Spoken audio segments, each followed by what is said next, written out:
Hello, 104.5 The Zone, people. What's happening with you? What's going on? Everybody has to be good because today is a Get Fried Friday. And also along with Trash Talk Friday. So I'm trying to figure out. Let me ask you guys if we are. Can you hear me? Hear you. Hey. I can't hear Slay. I can't hear Slay either. All right. Well, you can hear me. Oh, take it over. It's Father's Day. Father's Day weekend. Let me see it. Let me hear you again, Slay. Hey. There we go. Turn me up just a little bit, Curse. Today, there we go. All right. Let's try this one more time, man. What's up, What's happening? What's going on? Welcome into 3HL on 104.5 The Zone, man. It is Trash Talk Friday.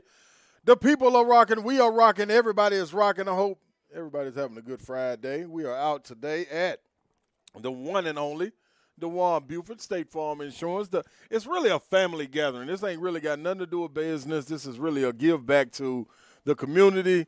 He's always been a guy of the community, and we've got to understand, man, when you get a guy like Dejuan Buford and you get a grill, that's a matrimony made right here for the good people that are affiliated with the family, man. Everybody with State Farm, even if you're not with State Farm, you got an opportunity to come in here. We're at 7061 Moores Lane. Come out here, try a little bit, man. Hitman and Rascal, Blaine and Mickey, they're already over there. Yeah, they're getting their food right now. They're tearing the food up. The turkey. This is Kirby like was talking about taking the lamb. Here. I know it is, Babsy. There's music out there. You hear that voice? That's Babsy.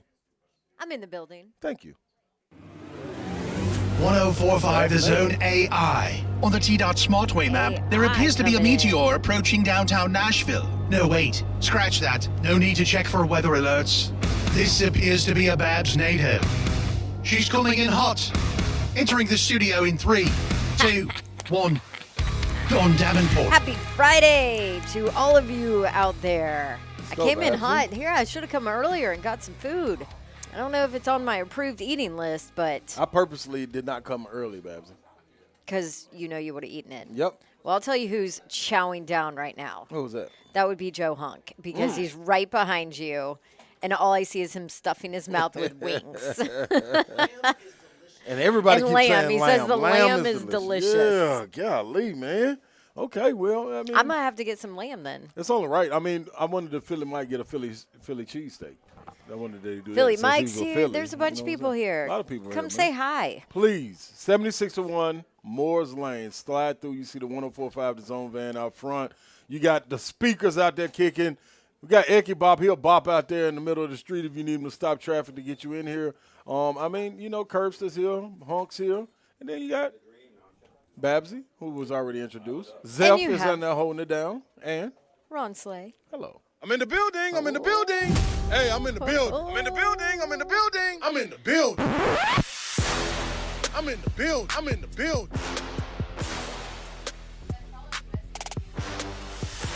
In the building on a Friday. I like it. Although I do feel like with Tennessee baseball playing in Omaha tomorrow night, I feel like from here on out your intro needs to be good old Rocky Top Ron Slay intro, right? Yeah, I mean, Zelf, you have the opportunity to control that right there at your fingertips. So you want to try that again? You want to bring this back in right? There we go. Let's go, Zelf. There you go. Let's go, Zelf. Yeah. So we just found out. First of all, we're going to have a packed show today. Packed. Like, absolutely packed. What does it start with? We start with 3. Peter Burns at 3:30.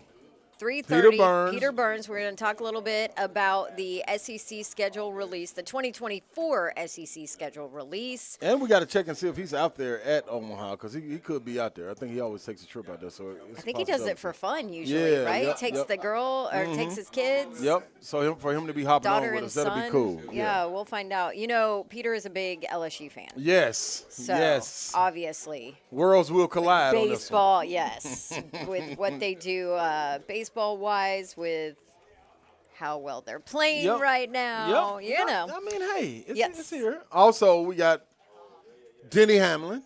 Yep, that's coming up right at 4 p.m., 4 top of the p.m. hour. Denny Hamlin, NASCAR driver. We'll chat with him. So, funny story, I covered Denny. I seriously doubt he remembers. But it was his hometown news station when I worked in Richmond, Virginia. So that was now, oh my gosh, 17 years ago? Yeah. 16 years ago? Well, that wasn't too long ago. Used to interview him, sit down, do a bunch with him, but that was a long time ago. I don't expect him to remember, but always awesome guy. Chesterfield's own. Chesterfield, Virginia is where he's from, Denny Hamlin. So we'll chat with him at 4 p.m. We're going to talk a little U.S. Open with Cam Rogers. Yep. That is coming up in the 4 o'clock hour as well. For Bleav Sports, yeah, we got him. And then a pretty big guest, I think, coming up in the 5 o'clock hour. Yeah, it's only right, Babs. You know, it would have been right around the corner, and we get Peter Burns on early to start talking about some LSU baseball. It is Trash Talk Friday. It is Trash Talk Friday, and you get the best in line, and you don't aim low. You go try to hit the moon, so you can land amongst the stars. But sometimes you hit the moon. And we got Coach Tony Vitello stopping through. Nice. UT From baseball. Omaha. From Omaha. Yes, indeed, Babsy. So that ought to be a good conversation. Anything in particular you want to hear from Tony V? Guest? You know, you can always call in and give us some questions that you may want to hear from Coach Vitello. Or hit us on Twitter. Or hit us on Twitter. That's right. Yeah, yes. But we're also the F&M Bank chat is open and popping on Facebook, YouTube, Twitter, and Twitch. Twitch, please. Mm-hmm. So a lot of things going on today, Babs. It's an action-packed show. And I'm sorry. I know I got a little loud. Don't forget, though. Don't forget, through all of this, all the guests and everything, the trash talk and the Get Fried Fridays, there's Father's Day weekend coming up, people. Oh, yeah. And the fathers will be well represented, and we will be honored, and we will be looked upon as real, genuine heroes. This is a holiday. We are turning this day into a real holiday. That's right. That's right, Zeph. We have shipped it, and the petition has been sent back, and it is understood that it is 2 days now. Fathers get 2 days instead of 1 day for Father's Day weekend. And we're trying to extend it to a third one. But we're just going to work on the 2 right now. We're focused on the 2. Hey, listen, I took what you said to heart. Thank you, Babsy. You know, I had scheduled baby Bab's birthday yes, party you did, Babsy. for Sunday for yes, Father's you did. Day. Did you ever change your heart? I did. What? I moved it to Saturday. I love you. Mm-hmm. You hear that? I love you. Part of it is because the weather looks better on Saturday, and I want to be able to be at the pool for baby Babs. But I should have known. I should have known it was something. I should have known it was something. Yeah, I should have known, Hunk. It's always a trap door, people. Anytime you walk in the room, look around.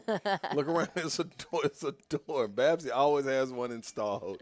Just pull the little rug right from under the feet. But guess what? We'll take it for what it's worth. You actually moved I it. moved it. Well, kudos to you, Babs. That's you understand, yes. That's right. I had to change the cake thing. I had to do it all. Look at that. You are something else. Such a team player. The weather looked. I wanted to make sure we could hang out at the pool for baby Babs. I don't really care about Mr. Babs. Well, man, Mayor, he is still on assignment, so look forward to seeing him back next week. We also got the NBA handing down a deal on Ja Morant. 25 games is the suspension that he will serve. What's your take on that? You know, Babsy, I thought it was kind of hefty. I thought he dodged the bullet on that one. You do? Yeah, I thought he got off because he's already easier. been warned. Yeah, and it happened so close to the first incident. It was like clearly you didn't learn. You know what I'm saying? Yeah. Usually when you throw stones at the jail, like they're coming on out and getting you then, since you want to play these games. And I just think he dodged a bullet. I thought he was going to get at least 35. I thought 35 would be the minimum.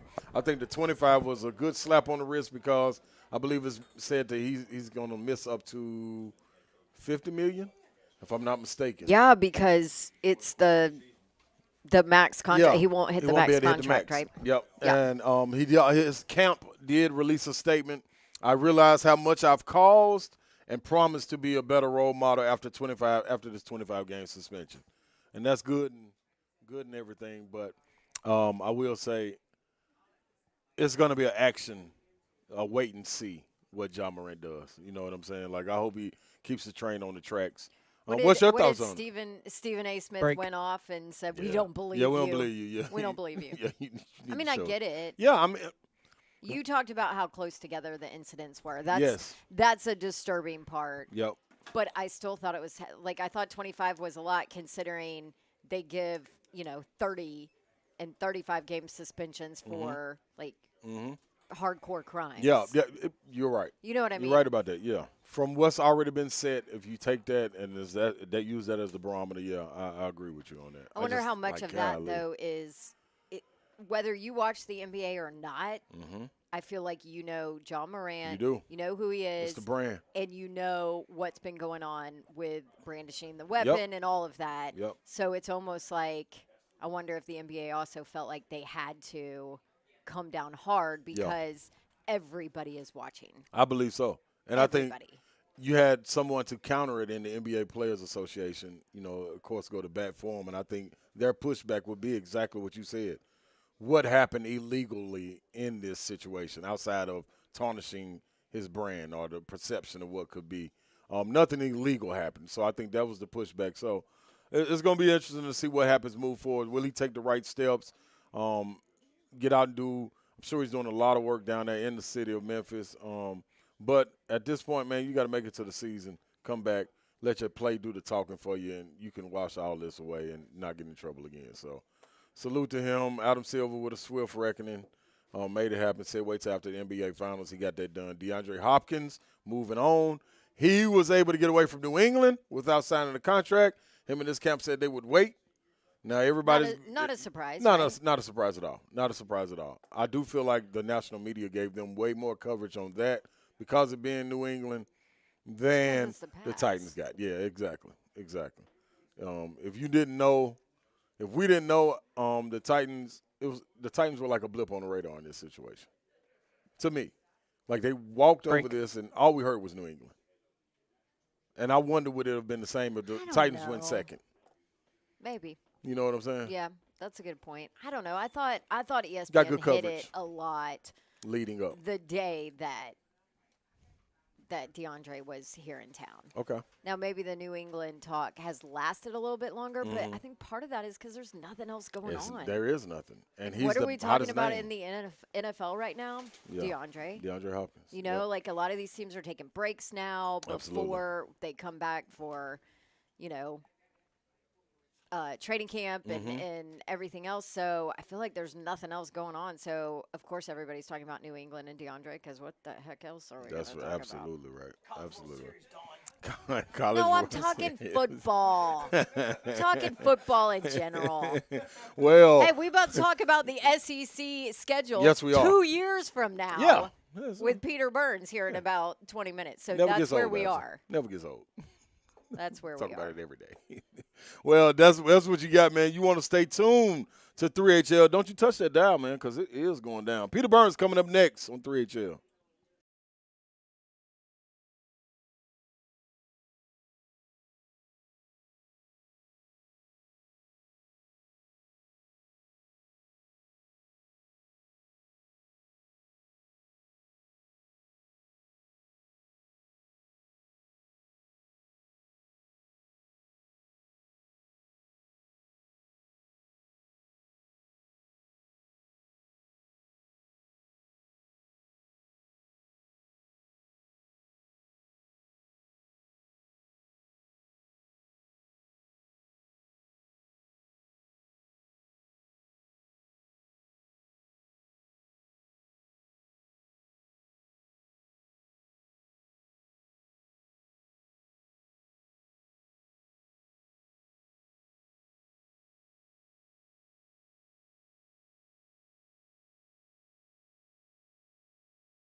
On 104.5 The Zone. Ladies and gentlemen, locked and loaded. The College World Series is underway in Omaha.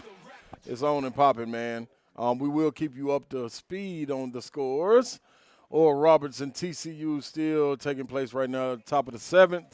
The game is tied. Contrary to what Kunk told you earlier, it's now 2-2. Oh, there's some scoring. Last time I checked, it was 1-0. Hey, it's some things happening, man. Oral Roberts, they getting some things going.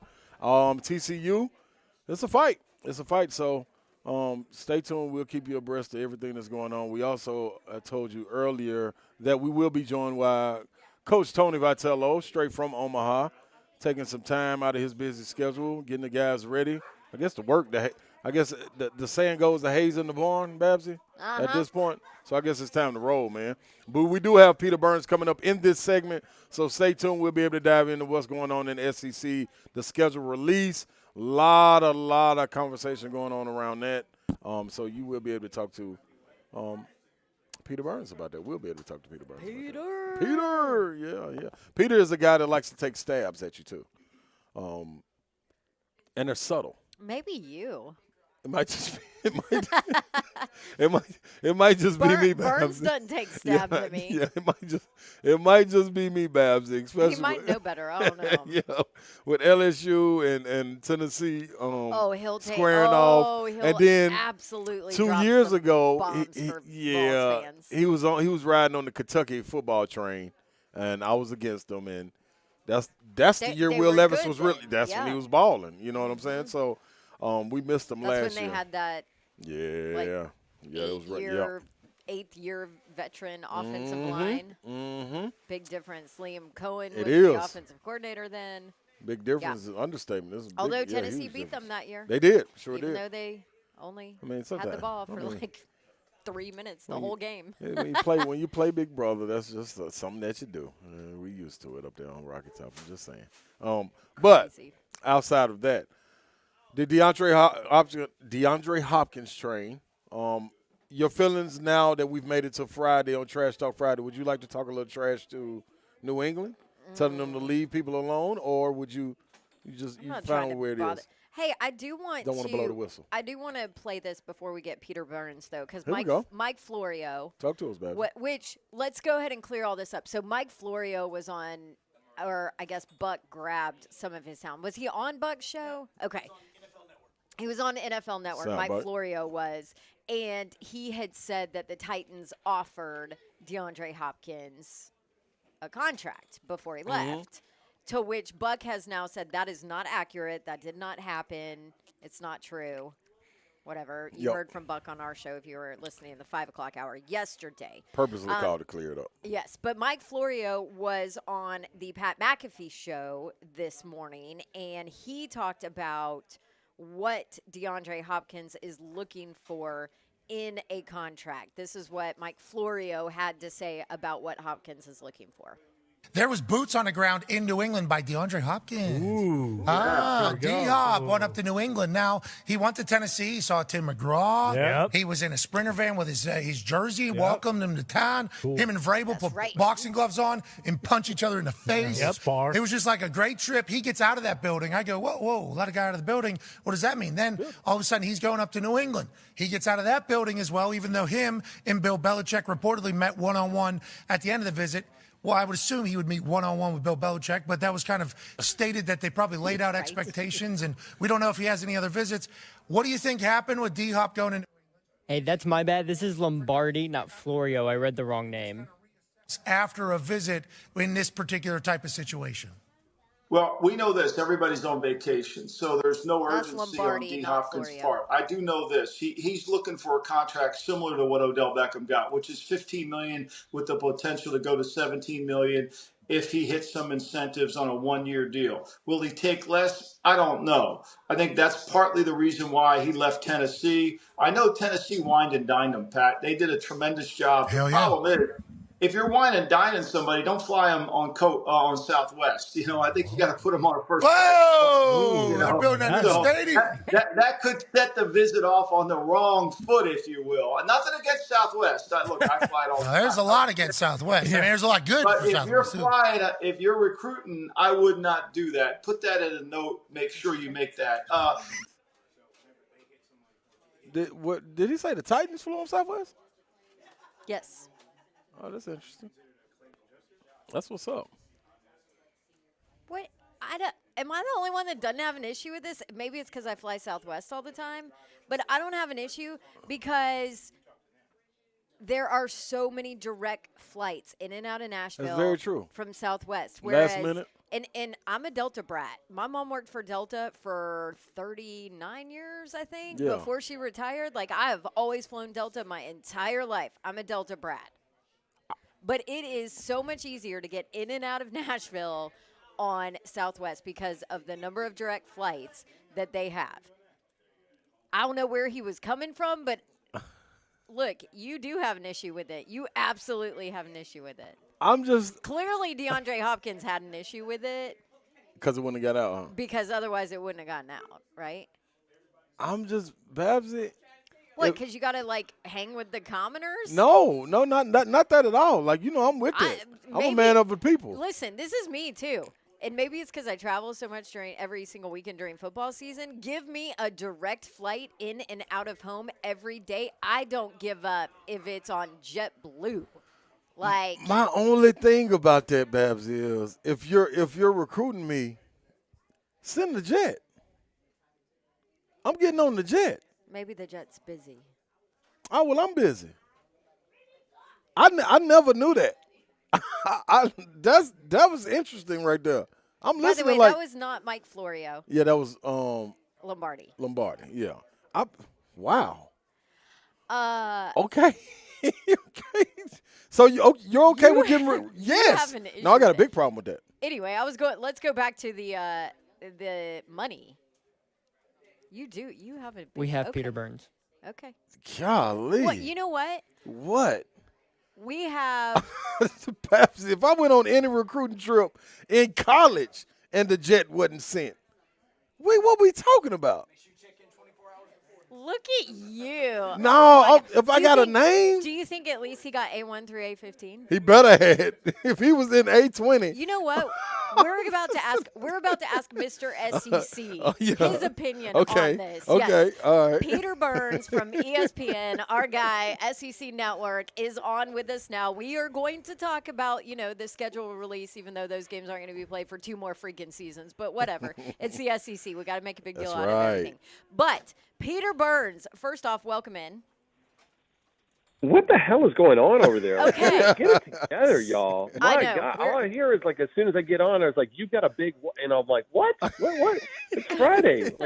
What is happening? It's Friday. That's right, Peter. Come on now. It's Trash Talk Friday. So here's the deal. Let me just preface it real quick. I'll give you the story. So DeAndre Hopkins is visiting the Titans. He's thinking about the Titans, right? They had a visit. They wined and dined him. But they flew him here, apparently, on Southwest.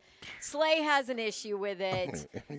Whatever. If you're recruiting somebody, you're trying to get a player here, you're going to wine and dine him. Why the hell are you flying him on Southwest? So I just want your opinion, Peter Burns, because recruiting in the SEC is basically next level, right? So do you know of any teams that would fly recruits to come see them on an official visit on, an airline like Southwest? Listen, I will just put it this way. I know collegiate golfers that the private jet has been sent for them before, right? So yeah, you would think at some point, if you really are trying to woo somebody, you're calling in the wheels up, or you're like, hey, let me borrow the jet for a couple hours. Yes. I'm thinking, that's That's tough. That's a tough look. Dang. If it's commercial versus private, we'll put it that way. Yes, Peter. Listen, SEC flying collegiate golfers in on private jets. That is so on brand, and I love it. Next level, baby. Next level. Peter, we have a segment It here. means more. Yes. It just means more. Slay, you know that. Come on now. You're absolutely right. That's what I just told her before you came on. I said if I have a name, I've worked hard. I got a big name. I'm being recruited. If you don't send the jet for me, if you tell me, okay, I'm coming from Charlotte, go to the Charlotte airport, man, get on American, get here. Somebody be waiting with your name. No. I'm gonna cancel that schedule. I ain't gonna be able to make. Bro, you better believe when my son Thomas Burns is being recruited by Scott Limbaugh at Vandy, if they don't send the jet, Vandy is off the list. Yes. Off the list, bro. Yes, off it. It ain't happened. He's already. Yeah, that's what I'm talking about. Already. Hey, it just Sending out means the more, recruiting Babs. It tips, just means yeah. more. Yes. Peter Oh my Burns, gosh. are you in Omaha? We got to know that first and foremost.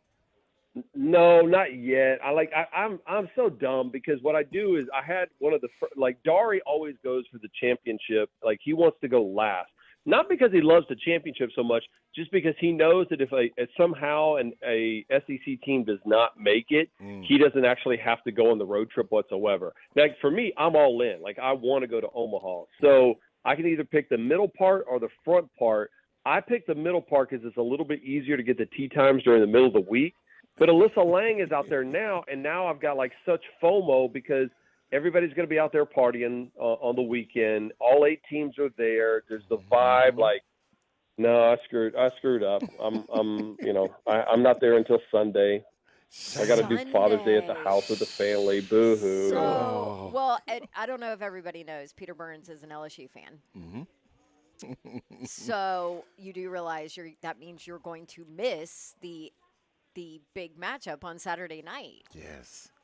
I can't wait. We had Vitello on the show this morning, and I was asking him like that. And by the way, Tony V is the coolest freaking guy. Like 99% of the time, I would pull for LSU, and like Tony Vitello is the only guy that I'd be like, all right, dude, you're like, I'm in. Mostly because I just want to hang out with him when he goes partying in Europe. But for the most part, he's cool as hell. And I asked him a serious question though. So I was like, what are you going to do? Like, we know Paul Skeens is going to go. He's the best, maybe the best pitcher in the country. Are you going to throw Dolander, or are you going to stay with your, kind of your normal rotation? He's like, man, why would we change? He's like, this is who we are. Like, we haven't had any conversations about that. Like, we're rolling right now, and I respected the hell out of it, what Vitello had to say. So you feel the confidence coming from Vitello, and that's got to be a reflection of how his team is feeling, hopefully anyway. What about your LSU Tigers? What do you think? You got the pitcher of the year. Like, you're coming in, and I don't think you can be any hotter than what LSU is. And the shadow that they're casting on this College World Series playoff, what's your feelings on LSU and where they are right now, Peter? Man, I feel like LSU, in order to make a run, has to win game 1. I don't feel that way about Tennessee. Like, I think Tennessee, between Beam and Dolander, and you can still run out Chase Burns from the bullpen if you want, and just some other arms. Like, I feel like Tennessee could potentially lose the first game, be in kind of that loser's bracket, and still go on a run. I don't think LSU can do that. I think LSU has great pitching with Paul Skeens, but after that, between Thatcher Hurd and Ty Floyd, they really just kind of rely on their bats. So that's why I'm so interested in tomorrow night between that matchup, because it's pretty much a must-win in my mind for LSU. And listen, like Vitello said it, Jay Johnson said it, the LSU coach, and even Kevin O'Sullivan. It's like, this is big boy baseball. Like, they've all made mistakes the first couple of times they've gone to Omaha. And I think the experience is definitely going to help out for these guys having been there a couple of years. So you look at the other SEC squad, Florida, who's not doing great in the Jello Shot Challenge right now, but we'll get to that in a little bit. LSU kind of carrying all of the weight. Right. Let's be honest. It's great. Come on, what was LSU? I mean, LSU was a massive favorite. Yeah. Like, they were like minus 400 on the money line to take the Jello Shot win. Yeah. You know that. Yes, ain't no question. Florida up against Virginia. What do you expect out of Florida, man? You guys have covered this all week leading up to it. Anything that we need to know about Florida, especially being up here in Tennessee? School us a little bit on what we're expecting this. Yeah, it's more the flip side of it. It's like Virginia's legit. Okay. I mean, they have the number one batting average in the country. They got a couple of guys that can throw. And I think that, they got Brandon Sproat, who'll be their kind of quote unquote Friday night starter, who will end up going tonight. But I mean, they are set up extremely well also. I mean, they've got a couple of arms. This guy, Jack Caglione, if you haven't had a chance to watch him, he's like Shohei Ohtani. He's incredible at the plate, hit 30 homers, and he also can throw like 98. I mean, just straight gas. Wow. So they're a fun team to watch, and they're pretty loaded as well too. So, I mean, again, it would not shock me if we're sitting there talking about a Florida-Tennessee, Florida-LSU national championship. And that's what it was, 2017, the last time LSU was there. Florida ended up taking out LSU. All right, let's switch gears here and talk a little bit about football with the 2024 schedule released. I think that there are quite a few Tennessee fans, Burns, that are very upset that they don't get to face the, other UT. The second UT is what they say in 2024, that their first go at Oklahoma or Texas is Oklahoma. What's your thought on that? Yeah, well, first of all, I got to think that if from a competitive standpoint, if I said what team you more likely going to beat, is it going to be Oklahoma or Texas? I'm going to say probably Oklahoma, right? Like, so that's a competitive advantage. And then, and the flip side of it, Don, is I'm sitting there going, man, that's a hell of a, like, Heupel versus his old school. Yeah. Like, that's a hell of a storyline as well, too. So, I don't know, man. It's interesting that Vol fans would feel that way, because I'm sitting there going, hey, the UT can wait. Like, give me every bit of Oklahoma right now, especially because you got to think, you assume Nico's going to be the guy at that year. Hey, after a year underneath his belt, he'll be ripping and ready to go. Like, sign me up for that. That was actually one of the more intriguing matchups when I saw when the schedule came out. I didn't even think about the Heupel old school thing. Yeah. I guess because everybody around here was calling in talking about the UT versus UT. So I think we just want to put the horns down. I think that's what we're looking for. Well, maybe that's just what you want to do, Ron. That's true.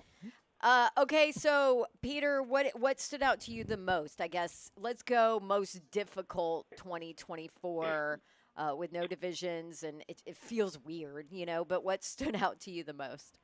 It's weird as hell. Yeah. It's weird as hell. I mean, because I'm sitting there going, we traditionally, as long as I've really kind of known the SEC, there's been an East and a West, right? Like, so there's always been this race inside the race. So to kind of get out of that mindset is going to be kind of crazy. The big thoughts real quick, just on the whole reveal, is one, I thought they did a good job of keeping all the games together. That we wanted to see, the majority of the traditional rivalries. I thought that was good. Yeah. I thought it was pretty equitable for the most part. I mean, I could see maybe if Oklahoma says, bro, like this is a hell of a matchup. This is a tough schedule that we have. But then again, any SEC schedule that Texas or Oklahoma had was going to be a whole lot harder than what they were throwing together in the Big 12. So, it's just and it makes more sense, guys. I don't know if you guys thought about it this way. It makes more sense why the SEC decided to pump the brakes and say, we don't need to go to 9 conference games yet. Mm-hmm. Let's do this for a year in the first year of the college football playoff. Let's take a look at it, and then we can kind of, register, what we want to do going forward. Yeah, I think you're spot on with that. I honestly cannot see any dodging going on in these schedules the way it plays out. You at least get 6 heavy hitters regardless, and you hate to count out a team like Vanderbilt or Missouri, but with the way they're building, Clark Lee's building, Drink is building, I think they can get to that point where there is no dodging. Regardless of whoever you think it is, that's going to weigh way more than I think a non-conference opponent would.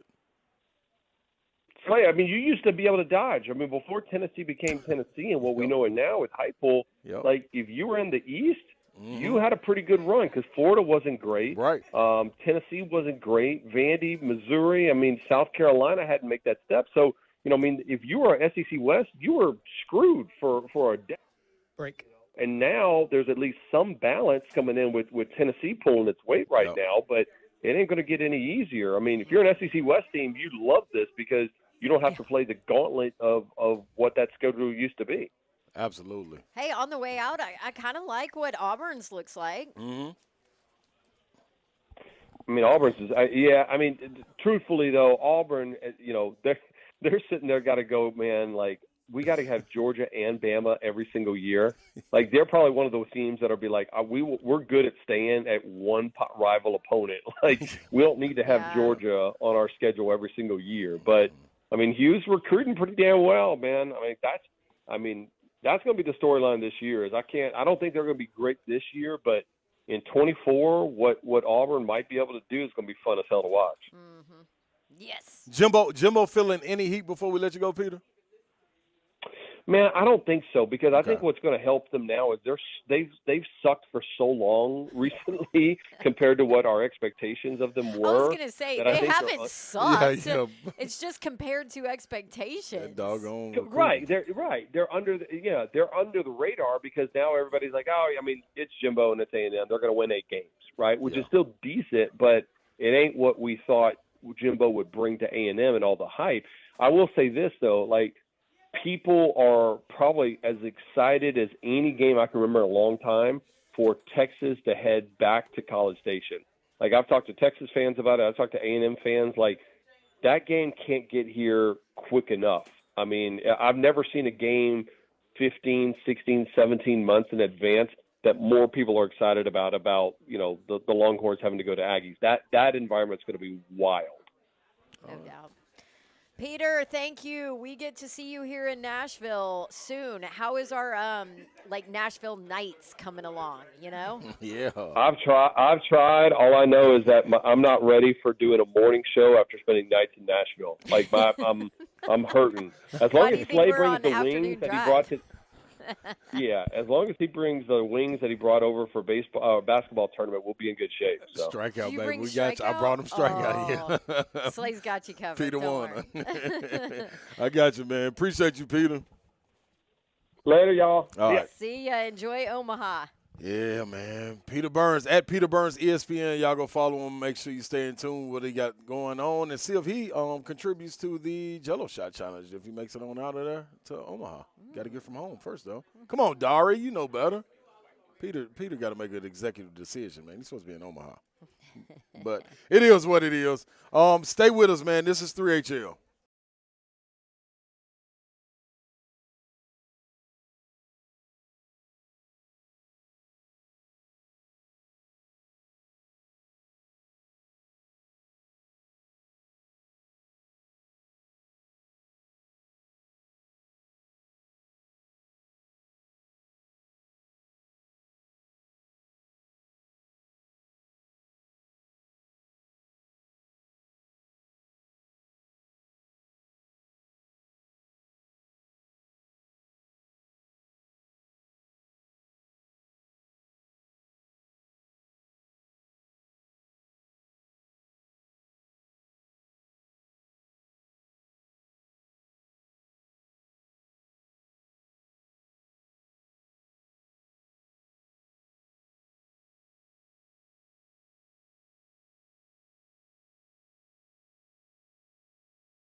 Twitter, and Twitch. Twitch, please. You can always dial in right there. Some interesting things he said about Tony Vitello, who we'll have on at 5 o'clock today. Coach Tony Vitello from Omaha. Dang, so Tennessee he's baseball busy. coach. He got up super early and joined. Is it Dorian and Burns that do that together? Yep.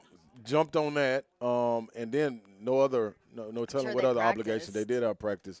Beautiful day for them to practice as well. In Omaha? In Omaha? I forgot. It was a quote, and I'll find it soon.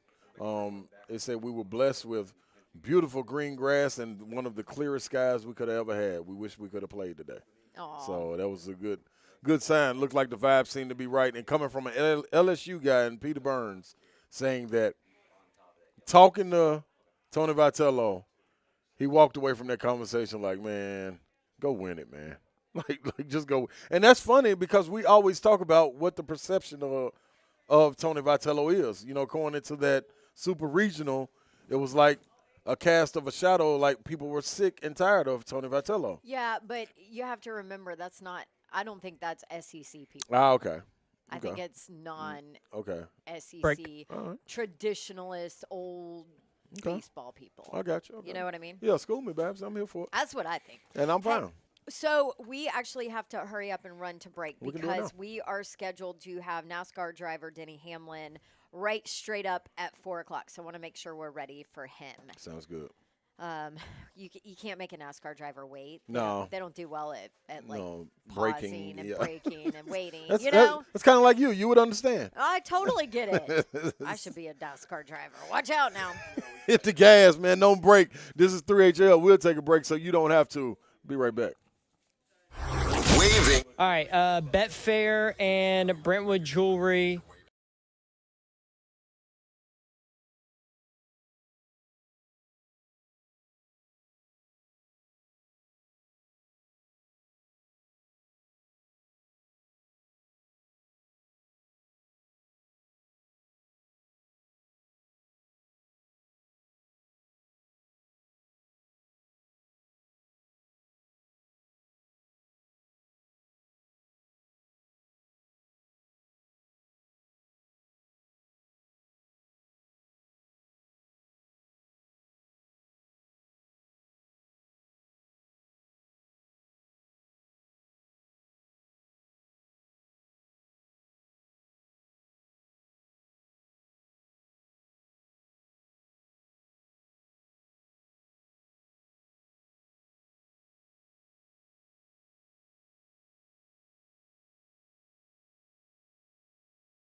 servant, if you will, of the community of Nashville and all the surrounding counties.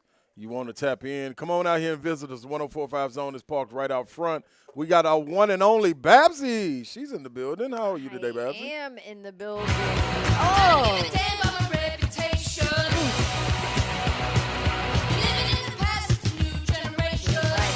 Joe Jett's in town, by the way. Joan, give us a call. We've been waiting on you, Joan. We've been waiting for like 2 years for you. We know you don't care about your reputation, but it's still cool. We would like to have you on. I really should be listening to that live on Sunday. Oh, you. Oh yeah, I guess ready it's to go? Father's Day or something. See, this. Let me explain something to y'all. About that. I'm interested I'm interested to see, because I've been getting tweets and a lot of things, DMs. Fathers patting me on the back, Babs. He's telling me, that's what I'm talking about, Slay. Man, you pushing for the right thing, man. Fathers need an extended day, man. We need 2 days for the weekend. That's what it's supposed to be about. And then we got Babsy up here who went and scheduled a birthday I changed party, it. but then changed it. But then just scratched her head like, man, I ought to be going to a concert. But instead, she's not going to a concert because it's Father's Day. By the way, I switched that party. It's now on Saturday, so Father's Day gets its due. Hey, you know what? Shouldn't even be a thought, though, Babsy. NASCAR gets you. NASCAR gets me? NASCAR gets you. NASCAR is on your crusade because they're like 1 weekend off for the entire season. That's dope. Is Father's Day. That's dope. Yep. That's what I'm talking about. That's how you represent. That's how you represent. So we're going to get into that a little bit more in the 5 o'clock hour. We'll be able to call in. You'll be able to share your thoughts on Father's Day weekend. It's being extended, and we got to keep you abreast of what's going on. 2 outs. The score was 5-3. TCU was up on Oral Roberts. It is the top of the ninth. Oral Roberts was up to bat with 1 out. Home run. 3 runs scored. The score is now Oral Roberts 6-5. They have the lead, top of the ninth. And they have a man on first. Just got a base hit, man on first. Help us, Babsy. I'm sorry. I just keep dropping stuff. Like, everything's going everywhere. I need it just to be the weekend. Can it just be the weekend? This is going to get to it. I got 2 hours. I don't even know if I can make it 2 hours. I just want to go out there and party outside and here. Eat lamb. Hi. How are you? We got the one and only Chris Sanders in the Chris building, man. We Sanders need to get Chris Sanders a headset. That's what we need to do. Yeah, How man. are We out here talking about receivers, man. And we got to do a better job of welcoming Chris in, man. Chris said he really doesn't feel welcome to coming to our show. So I said, yeah. I said, well, you know what? We're going to do a better job of that. We're going to start getting you on, Chris. You know what I mean? He told me stop lying. I'm telling my guy, man. By the way, I feel like I didn't welcome you in. Oh, you didn't? Ron Slay's here. It's close to Father's Day weekend. Ron Slay's here. It's also close to game time for those Tennessee Yes, Balls. it is. This car ain't got no roof. This car ain't got no roof. So we are waiting for Denny Hamlin. We are. Ally 400 is coming up. I almost said 500, but the 400. It's 500. I knew it was a 500. It's 400. Yeah, okay. It's 400. See, don't try to trick me, huh? Are you trying to add extra time to it? It's a night race, taking place too, at by the Nashville way. Super Speedway. The LI 500 used to be in Talladega. See, That's why. Don't try to trick me, y'all. Yeah. You try to fool me. I'm not being fooled. I'm on it. I told y'all I got it written down. Nashville Super Speedway. My confession is on this Trash Talk Friday. I've never been to a NASCAR race. Now, I have bought Richard Petty when he had the hats, the cowboy hats. Didn't he have the line of cowboy hats, Richard Petty? Yep. Yeah, so I bought my grandfather one of those when I was at Oak Hill, 1999. Bought that. That's the only way I came close. Babs, what is it now, Babs? First of all, you got a smirk on your face where you're chuckling. It's next Friday. Going into the race? Yeah, which would make more sense. I was like, God, they must have come to practice or something this weekend. Like, maybe he's using his only weekend off for the entire season to come to Nashville to practice, and that's why we're gonna have him on the air on Friday. But like, that's really crazy. Why is he coming on the air on their only off weekend for NASCAR. He's not. That mousy girl, little expression Dawn- of yours just a moment ago told the entire. You didn't have to say a single didn't word. have You to just say looked anything, up did and I? you had this. Oops. Yeah. See, this is Can what I- happens when I book a show. This is what happens. In full disclosure, again, for behind the scenes stuff, me and Zepp have been talking furiously behind the scenes. He's like, look, he's still not on. What do you want me to do? I'm trying to get this. This right here is getting logged out. I'm still looking at the call for him to call in. Do we have a number to call him? We're freaking out because we only got like so much time with Denny Hamlin. He's not even coming on. I'm sorry. Can I do something? It's next Can I Friday. do something? I want to pull the curtain back for people. I want to pull the curtain back. I'm Since an it's Father's Day idiot. and it's I'm Trash owning Talk it. Friday. Babs, I wish y'all could have seen Babs in the break getting on me about shooting my little basketball. I wadded a Oh piece my of paper gosh, up I just into yelled the at you. basket, and she was like, "No, pay attention. like, you gotta focus. listen. Like your Kirby's distracting you. Pay attention." And I'm like, "Babs, I'm like, it's gonna we're be about to okay." have Denny on. Let's go. And Pay we ain't got attention. him. We ain't got him on till It's next like week. focus. Denny Hamlin's coming on. Denny Hamlin's coming on. We got to focus. We got to figure out everything we need to know about him. Look, we know all this information. Why aren't you ready? Why aren't you prepared? And y'all, I'm such a jerk. and y'all know So what? I've been staring at this call log, just waiting on a call for nothing. Hey man, I was Hey, so man. prepared to just pick up the phone and fire Chris, him see, look on. at Chris sneaking out. Chris, you supposed to be on. Get over here and put the headset. Okay, Yeah, man. All right, so instead of Denny Hamlin, Denny wide Hamlin's not receiver coming. Chris Sanders. This is a better option anyway. Here we go. Former Titan. What you said? This is a better option, man. Hey, this is what I want to know. Okay, come on, Chris. First of Talk all, to I me. want to say, man, I love y'all show. I mean, seriously, I love what y'all talk about, the content. Yeah, man, yeah. but man, it's beautiful. I'm just glad to be on here. I got to know though. What This is you what I got? got to know. How handsome When I you- am? yeah, first of all, What you said? Look, hey, look at the guns. Hold on. yeah, Greek God. No, make Greek it- God is what I'm looking at. Oh, Hey, man. let Yes, me sir. ask you this: when Yes, it sir. comes to veteran wide receivers, Yes. we talking about guys like DeAndre Hopkins. Yeah. I think a lot of fans have battered Titan syndrome when it comes to Yeah, getting true. guys. Look at Julio, and the list goes on and on. Right. All right, but DeAndre Hopkins coming in with a different mindset, and I think not coming in with a drop off as Yeah. far as injuries and things like that go. What's your thoughts on a guy waiting till training camp, a veteran, if you were able to sign I mean, him? he's a proven guy. I mean, if you look at last year, look at all the explosive plays that the Titans had. It wasn't that many. Traylon Burks, when he was in there, he made some explosive plays. But Yep. this guy's proven. He's physical at the line of scrimmage, which Burks needs to work on. Yep. But the way he runs routes, he's a violent route runner. We have a guy like that can make explosive plays. He makes everybody better. Tannehill, he can Tannehill can trust him. He makes Henry better because they're gonna load the box. When they load the box, you got man-to-man on the outside with Burks, him, and then also Chig. Come Yeah. on, man. Yep. I was going to say, I mean, he's gonna make look at Chig listen. back in there. They went this. If they get DeAndre Hopkins, y'all done got me all excited. I'm sweating. My brow's sweating and everything. I'm sweating. That's the safe. My It's safe. underarms and everything. But You're just not the imagine. only one. But look at this receiver room. I mean, you got Yeah. Kyle Phillips, you got Racing McMath, you got NWI, you got all those. They're just guys. Right. But now you got DeAndre Hopkins that brings that oomph to it. Mm-hmm. You know, when you have that oomph to it, it goes from being an okay offense to an explosive offense. Yeah. Because now you get in different personnels. You got DeAndre Hopkins, you got Chig, you got Henry, Yep. you got who else we got? Yep. The running back, Tajay Tajay Spears. Spears coming out the you, backfield. You go a 20 personnel, a two back, zero tight ends, and 3 wide receivers. What Yeah. are we talking about? Yeah. That's an explosive offense. So this what this guy brings, to the table. Right.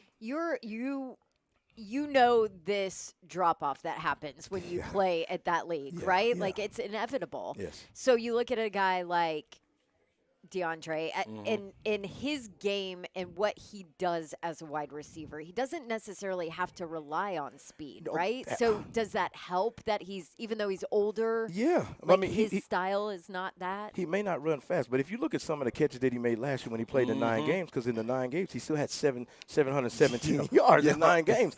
But here's what he does: he might not have that separation, but his catch radius. Yeah. Look how big his hands are. When they throw the ball up, guaranteed 9 times out of 10 he's going to catch the ball. So even if the defense blitzes or does something crazy, you just throw the ball up and he's going to make the catch. Look at last year. Even when he played in those 9 games, it ain't that he was blown away from somebody. What he did is he made the play when it was thrown. So With those quarterbacks. With those quarterbacks. Yeah. I know. Yeah. So he just makes everybody better. And if we get this guy, I'm telling you something, you go from being a team that's supposed to win 5 games, but also have a chance to win the AFC South. So Sorry, I was thinking back to Julio and hamstring issues, not what he used to be, all of that.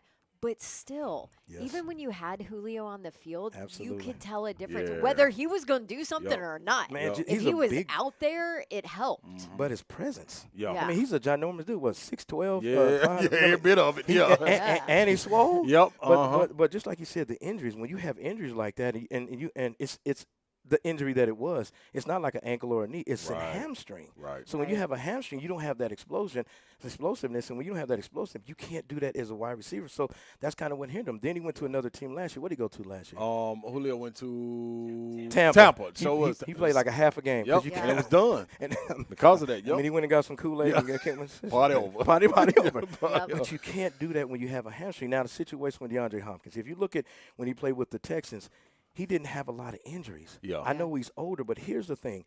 When you're in camp with the veteran guys, just save him. Yeah. Save him for the games. Yeah. And when he gets in the games, then he can make those explosive plays and be, help this offense out. Ginormous. Yeah. Is that a word? Yeah. Yes, it is. On this, I went to we got Ohio stuff called State. slayism. Hey, I went to the Ohio State University. It's a slayism, too. So, you know what I mean? It's cool, Chris. It's cool, I'm Chris. kind of cool, man. This is one thing Yes, sir. I want to know, too, man. Yes, and you tell me if you can think back to a time where you may have ran into this. You talked about it. I was watching Uncle Shay, Club Shay Shay. Okay, with yeah. Shannon Sharp, and he had an interview with Dwayne Wade. I watched the interview, real good interview. He asked Dwayne Wade, what was it like coming in as a young guy? And I think about this because you said DeAndre Hopkins, being surrounded by guys like Kyle Phillips, Chig, Traylon Burks.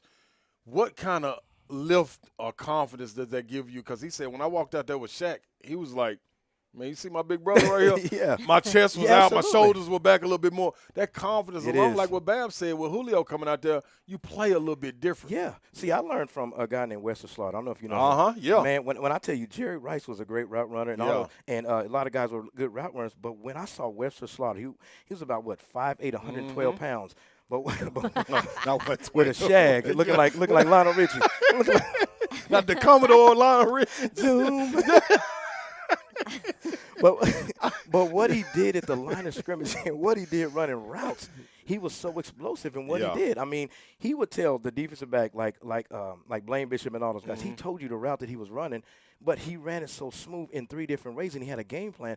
That's what made it so special. So even though he got cut later on that year and went to the Kansas City Chiefs, I watched him. I observed him. I watched how he approached things. I watched how he talked to the coaches. I watched what he did at the line of scrimmage, what he did with his eyes, and wide receiver stuff like getting him off the spot. All those things that I didn't know coming in. So I'm watching him. I'm like, I'm about to soak all this up. So I went from a guy that ran track that had success in that, but then in football I was okay. But once I got with Wesley Slaughter, I said, this is how a professional does it. This is how you run routes. This is how you win at the line of scrimmage. And by the grace of God, I made all-rookie team because of learning from that kid. Watching them, Boy, I'm about to put on my cleats, man. You soaking that game up, Man, I got a bunion on my toe. I got 2 plays. I got a hitch in the bubble. That's all I got for you. Start off the line. Good stomp. Hey, one good stomp, and then tap out, and they come get me. Then I run to the bank, cash the check, and then party over. Kind of like Julio did. Yeah, I'm just kidding. You said it. You said it. I was thinking it. I was thinking it. She said it. No, but it's I mean, I'm a coach now, right? Yeah. And I know, but I love teaching the game, man. I love teaching these young guys that's not as fast. Listen, I get so ticked off that when we see a guy that's 6'5", you can run a 4.2, that they classify him as a wide receiver. No. I got guys at NBA that are running 4.8s. But why are they beating guys that are going to Georgia and Alabama? Because it's the technique. If I get your hips locked away from where I'm going and I lie with my eyes, I win. You can't run a 4.3 going with your hips locked the other way. So that's what I teach these guys. Man, it's about technique. Yes, speed helps. But if I can beat you at the line of scrimmage and I get your hips opposite of where I'm going, I got you, big dog. Even if I run a 5.7. It don't matter. It don't matter. It don't matter. Cause man, y'all got me excited up here, man. But that's interesting because you look at it. Yes. When you get a veteran like yourself and the way you get to talking, you can only imagine how a guy that has success like DeAndre Hopkins is when he walks in there. Like, I'm beating you already because I'm going to make you defend me. Like, I'm not just going out here and vice versa. I'm going to make you counter whatever I'm doing. And I'm winning this. I'm on the attack at all times. Say that again. Yeah, you got to be on the attack all the time. Give you a perfect example. Last year, the year before, when they played the Arizona Cardinals, DeAndre Hopkins is on the line. Butler's trying to jam him. Touchdown. You know why? because he's violent at the line of scrimmage. Butler fell and didn't know what the heck was going on because he said, how dare you come in jamming? When somebody comes in jamming at the line of scrimmage, they basically saying, you stink. Yeah. So when they jammed DeAndre Hopkins, swag, touchdown, and everybody in the Titans facility was mad. Because of you. Because I'm up here playing around. Like, what are you doing? He respect this man. Yeah, but look at DeAndre Hopkins. He's not a 4.3, 4.4 guy. Right. He maybe runs 4.6, 4.7, but his technique is flawless, man. Yeah. And that's what we gotta do is teach guys not just the concepts, the formations. Teach me the technique, man. Yeah. And that's what I love. Absolutely. Okay, so if you're DeAndre Hopkins and your choices are the Pats and the Titans, where are you going right now? You know what? I will sit down and see what's the best fit for me. Yeah. And which team has the best opportunity to get me to the Super Bowl? Because at the end of the day, he can go to the Pro Bowl, he can make all this money, but the main goal is winning the Super Bowl. Right. Which team gives me the best fit? Which team has the better quarterback? And if you're looking at the scenario, Mac Jones, absolutely not. I don't think he's ready yet, and I say that in a respectful way. Yeah. You got Tannehill that's proven. I know a lot of people are mad about a couple of years ago with the Cincinnati game, but if you look in 2019, they were 2-4, and he got us right back up to the FC Championship game. So if he goes back playing that with 33 touchdowns a year, and I think 5 or 6 interceptions, if he goes back to that, and he's got a different play caller this year. There you go. I'm on the. I've said it the last couple of weeks. I'm on the Tannehill. Can I brag on Tanner real quick? I know we got to go because they got some chicken wings out there I'm about to get. But they did the diversity coaching thing last week, right? And I had a chance to sit in the meeting room with all the players. Right. And I'm in the offensive meeting room, and I'm just listening to what's going on. When I tell you that Tannehill is that dude, he's coaching up everybody. Listen. When I tell you about a leader, and I'm telling you, when I was flabbergasted. Yeah. Because because you hear it. I don't like to say this word, but they done pissed that dude off. And let me tell you what he was doing. I know Tim Kelly was talking in the meeting room, but when he wants something done, he was like, hey, Burks, I want you to be in this spot, offensive line. I got to have you here, this and that. He's orchestrating that whole room. Not that he's disrespecting Tim Kelly. He said, you know what, I'm the leader of this team in a respectful way. He didn't disrespect the coach. I need you here. I need you. Then you go on the field, and everything that he said was able to do it. Was to perform. Transferred it right there. So Traylon Burks said, I trust you, Tannehill. Tannehill says, I trust you, Burks. Yeah. I'm going to tell y'all something. They may laugh and say the Tennessee Titans offense stinks right now. Yeah. But with that dog and Tannehill in the back, they may laugh. I'm telling you. Yeah. There's you know that song by Patti LaBelle, I Got a New Attitude? Yeah.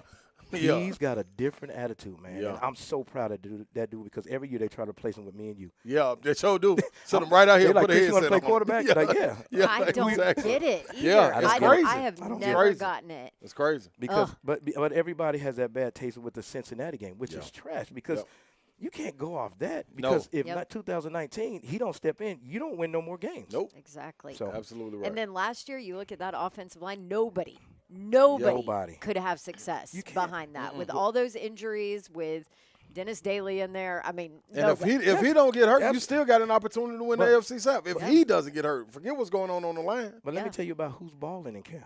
Malik Willis. Really? Malik Willis is. That's funny. Buck was talking about that when I today. tell you he's balling, you know why he's balling?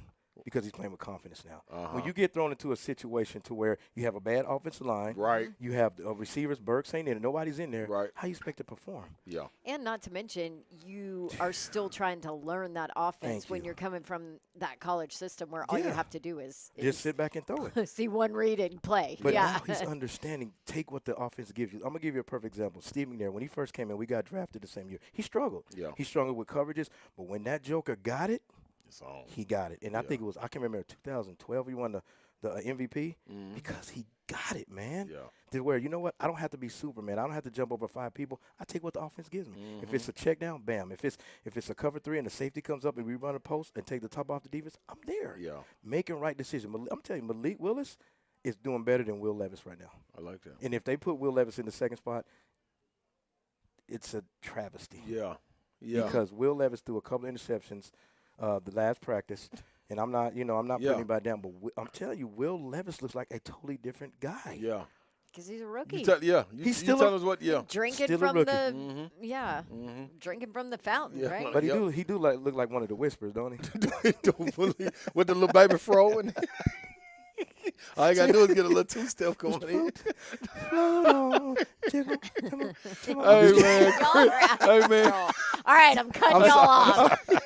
Man, we got to Good take to a see break, y'all, man. We appreciate Love you, y'all, Chris. man. Chris Appreciate you. Sanders. Love you guys. Great stuff, Appreciate Chris. you. Thank you. Definitely. This is 3HL on 104.5 The Zone. We'll be right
zone, people. Ladies and gentlemen, yes, you're rocking with us on this Trash Talk Friday. We are live on remote right here at Dejuan Buford State Farm, right here at 7061 Moores Lane. So stop on by, man. The grill's fired up. It's good camaraderie with the people. This is a man of the community when you start talking about Dejuan Buford. A little bit more than just home insurance, boat insurance, everything else. This is family when you come in here. Ain't that right? Okay. See what I'm saying? Okay, all you got to do is let us know. We'll talk about you just like that. Hey, man, but right now on the line, we have the one and only Cam Rogers from Bleav. So, Cam, man, how you doing, brother? What's up, guys? Great to be with you. It's happy hour here on the East Coast. We've got primetime golf, U.S. Open. It's awesome. Yes. All right, well, Hey, before we start talking U.S. Open, which is really fun, I do want to get your take, obviously, on the Bleav PGA merger. Like, how crazy is this that nobody saw it coming? Nobody knew it was coming. And after, over and over, the PGA Tour kind of just throwing everybody under the bus, now all of a sudden we're all one. Like, what was your take on it? Yeah, there are so many ways for me to answer this question, and obviously top of mind for me when I first covered this story last week was the sheer hypocrisy from Jay Monahan, the commissioner of the PGA Tour, who 365 days ago was railing on Bleav, saying you don't have to apologize for playing on the PGA Tour, blah, blah, blah, invoking 9/11 to cement his stance to stay on the PGA Tour. And then, guys, a year later, welcoming the Saudis to the table, cashing out. And that is like the biggest example of how money can talk, right? So that was the first reaction. The second thing now that we're going through this process and we're hearing from Congress, I am growing pessimistic that this deal is even going to go through due to antitrust laws and what have you. It's funny, guys. I'm like a lawyer on the side now as a golf pundit because I have to learn all this terminology and what the heck is going on. But from what I understand, a lot of senators have some really serious rhetoric right now saying this can't go through sort of situation, kind of like when JetBlue and American Airlines wanted to merge. They didn't let that happen. The Department of Justice is now getting involved. Like, we could be back to square one. This may not even happen. What a mess. Wow. What a mess. What? Huge okay. mess. Wow. All right, let's talk about more fun things then. Let's talk about the U.S. Open and Ricky Fowler right now.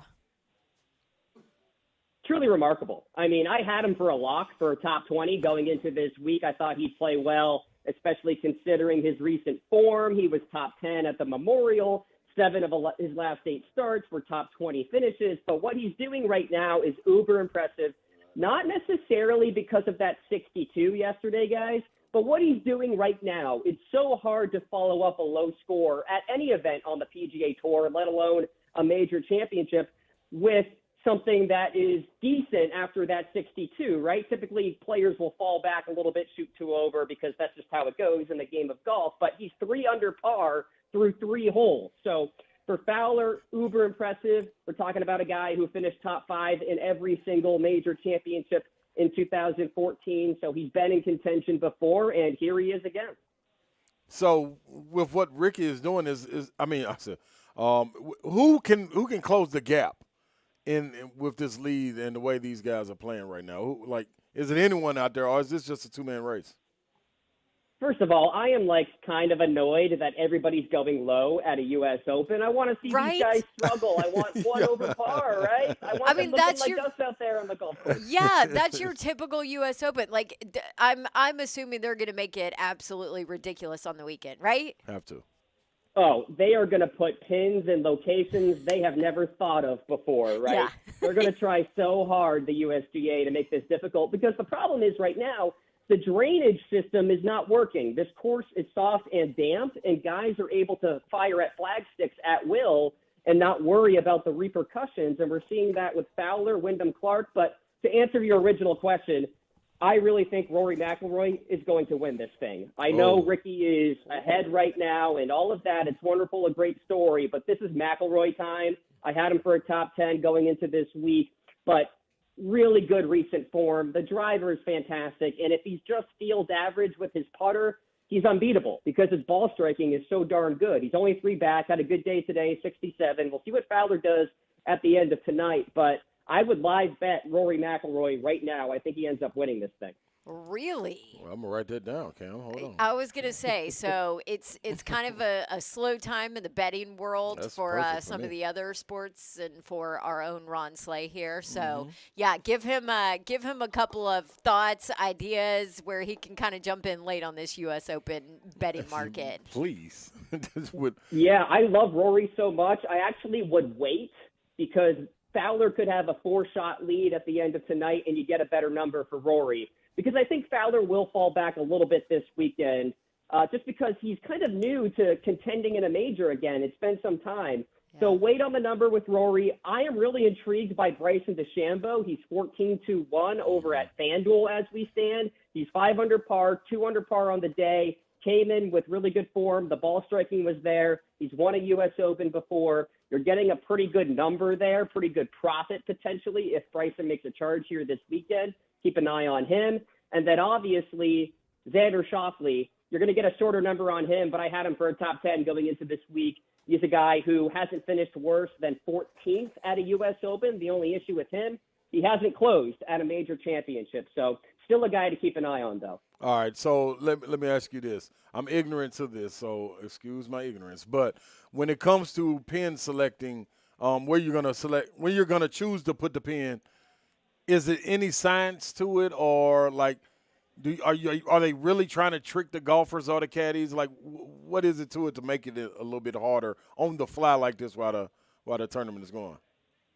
Well, I can guarantee you the USGA leadership right now is fuming at the fact that these players are playing so well on their LA Country Club golf course, guys. The first time we've seen this course in a major championship capacity, one would think that the USGA would want to make it really difficult. So when you are selecting pin locations, you're trying to tuck them behind a bunker, maybe on the edge of some really bad rough, so that the margin for error is really thin, right? If you go for the flag and you miss, you are going to be staring at a double bogey at best. So I think that's what the USGA may try to do tomorrow. Tomorrow is known as moving day, but it could be go backwards day in this sense, meaning the USGA wants all these guys to struggle. So I think they're going to tuck some pins, make it tough to really get it close to the hole, and we'll see what happens.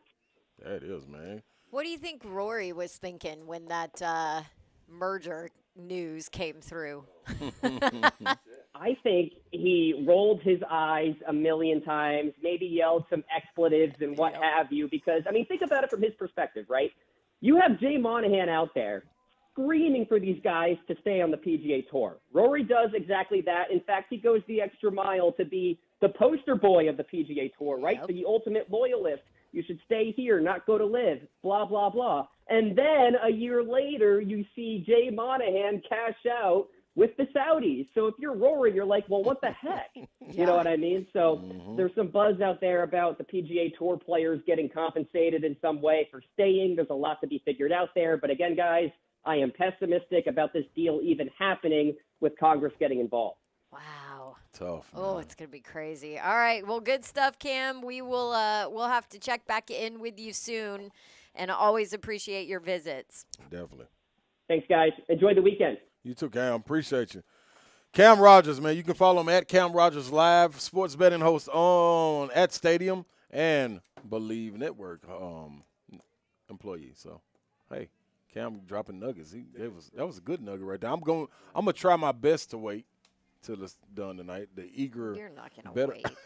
the anxiety better in me. You already bet it, right? Makes me want to jump in there, man. Yeah, but we do have a final score, though. When was Rory's last major win? It's been a minute because I bet on him the last two matches, and he hasn't even come close. So I want to say it's been like it's been a minute. 7 years. It's been a minute. I thought because everybody been saying he's supposed to get hot, and he hasn't gotten hot. So it's gonna be interesting to see what happens with that. PGA Championship. Won it? Oh, wow. Wait, nope, never mind. I'm like, Honk. what are you? That's the second time, Honk. Come on, Honk. Now, leave us alone, Honk. You're doing a great Honk, job. we know it's Friday, but you're cut off. You're like, what are you doing? Hey, man, what? For people that couldn't hear him, Honk said the Masters last year. Yeah, he won it. He won it. You know, the Masters. 2014. Okay. Bab said 7 years. What is that? That's 9. Majors, yeah. That's 9 years. So we got to take a break, but College World Series first game, Oral Roberts versus TCU has gone final. Oral Roberts came back and pulled it out 6-5. So that's a done deal. It is a double elimination. We will be right back. This is 3HL, and we are live at Dejuan Buford at State Farm at 76-1 Moore's Lane. That's And right. there's some good food here, good music. Come say hi to us. Come see us, and come for customer appreciation. DejuanBuford.com.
welcome back into 3HL on 104.5 The Zone, live on location today at Dejuan Buford State Farm out here on 7061 Moore's Lane. You like it, you love it, you come get some more of it. That's what I'm hearing when they're going out there trying to barbecue that Dejuan is, man, so graciously hitting us with out there, man. This the turkey, the lamb, the ribs, the wings, a little bit of everything. You can't miss it.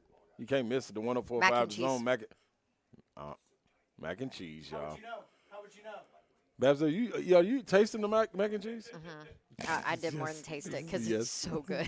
Okay. All right. Yeah. I just got like 2 big spoonfuls. See, I'm gonna stay away from it. I'm gonna try my best and stay away from it. You know what? You do you. It's a comfort Focus food. on me, huh? It's a comfort food. She's got to recover from that spider. Oh, yeah. Yeah. Ordeal. Okay. Yep. Oh, it is a comfort food. So the spider ordeal. Yes. I think a lot of people saw the video. Yes, they did. We talked about it yesterday. That massive spider. Mm-hmm. I get in here today. Right. There's something black on the back of my jeans. Yep. Apparently, I had sat in my car on another spider, and that is what was black that was on the back of my jeans. Spidergate is back. It's back. Like, I'm about to call John Barker and be like, hi, I need a new car ASAP. It's spiders in my car. This car's got to go. It's not the miles. It's not anything wrong with the car. It's just Nope. spiders inside of the car. I sat on one. Well, I sat on one. That's how I know it's in there. This car must burn. John Barker, if you're listening, well, I guess you got your work cut out. We'll see you this weekend on Father's Day. On Father's Day. Hey, man. Let me see. We do have our lines open. You just heard from Cam Rogers. You might want to go back and check that out on the podcast, wherever you may podcast, and figure out exactly his bet that he already gave us. You can wait till the end of the night. I'm not going to tell you because I'm going to hold it myself, or I'll tell you at the end of Zone TV, and we'll get on it that way. We do have a caller on Trash Talk Friday. Buffalo. Let's let Buffalo slide in real quick, Zeph. Buffalo, how you doing, brother? What's going on? For everybody who's ever golfed on Country Hills Golf Course in Hendersonville, it's a beautiful golf course. I think it's hole 9. You got to chip across the water. I was a maintenance guy out there. We were changing the holes.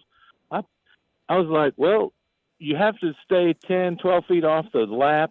You know, you have to look for a place to put the hole where there hasn't been a hole lately. So I was right down there in the front of that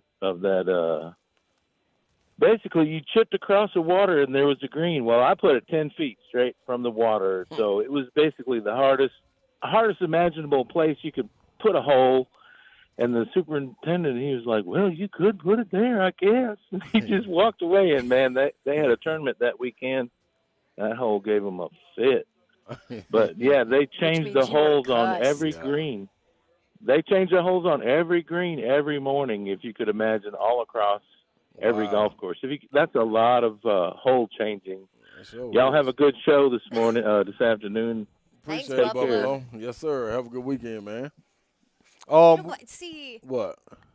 Don't get me started on hole placement because you put it somewhere where it's hard. It's too hard. No, that's bunk. Yeah, it is bunk. That's bunk. But guess what? That's what it's about. Golf is it's a game of challenges. That's what it's supposed to be. Break. Another thing that's challenging, you got to be able to hit us up in this 5 o'clock hour. We got Coach Vitello, so I'm sure you want to stay in tune with that. So, people, UT Baseball, Coach Vitello from Omaha. He'll be calling us in this 5 o'clock hour. We're live on remote at State Farm with Dejuan Buford, 76-1 Murfreesboro. That's not the road. No, but it's 7061 Moore's Lane. Moore's Lane. It started with an M. It's Friday. That might be do it, man. Y'all get on out here. This is 3HL.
Dejuan, Buford, and State Farm. Yes, you need to slide out here and get some of these good wings. They got lambs.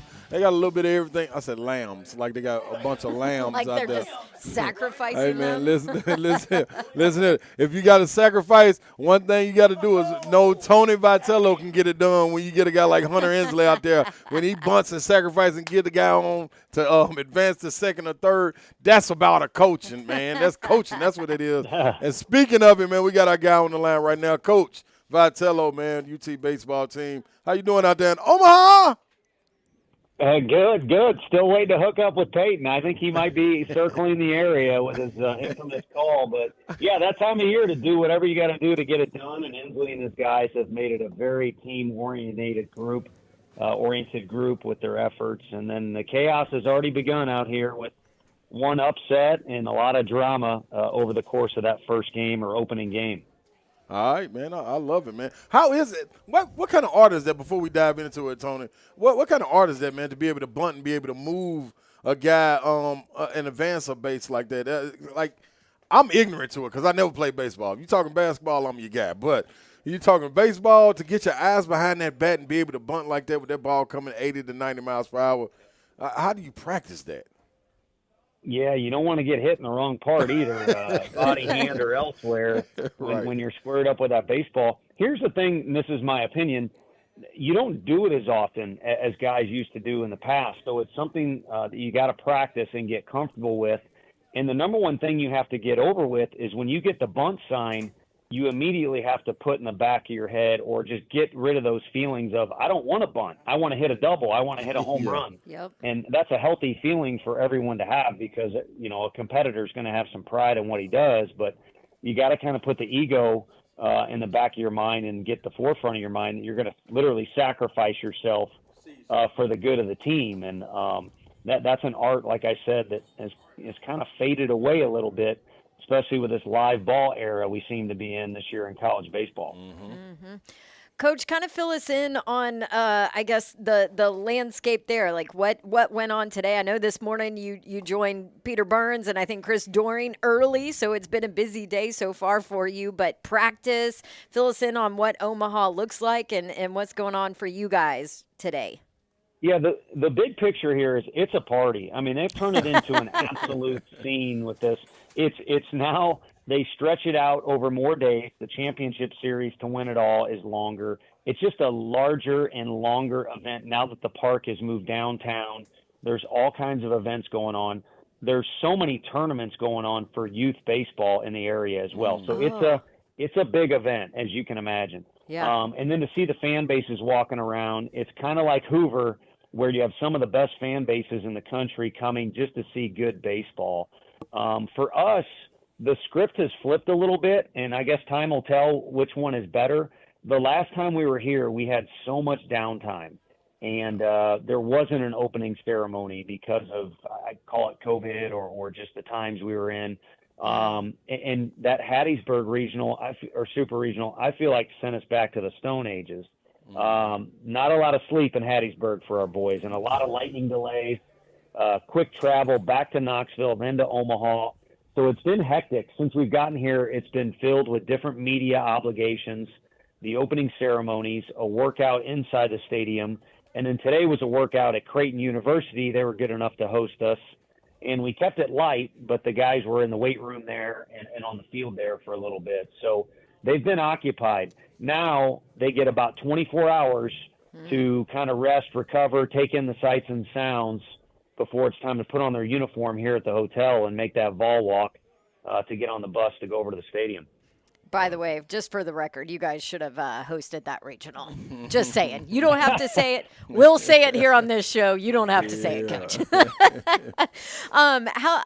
This team, just kind of the ups and downs. And it's funny because I think it was the Vanderbilt series that Slay said, watch out, this team is going to be special later on in the year. Like, they just have to get there kind of thing. And sure enough, and then SEC tournament happens and doesn't quite go how maybe you want it. But the ups and downs of this team this year, how do you think that has maybe helped you guys to be in a position to do some big things in Omaha?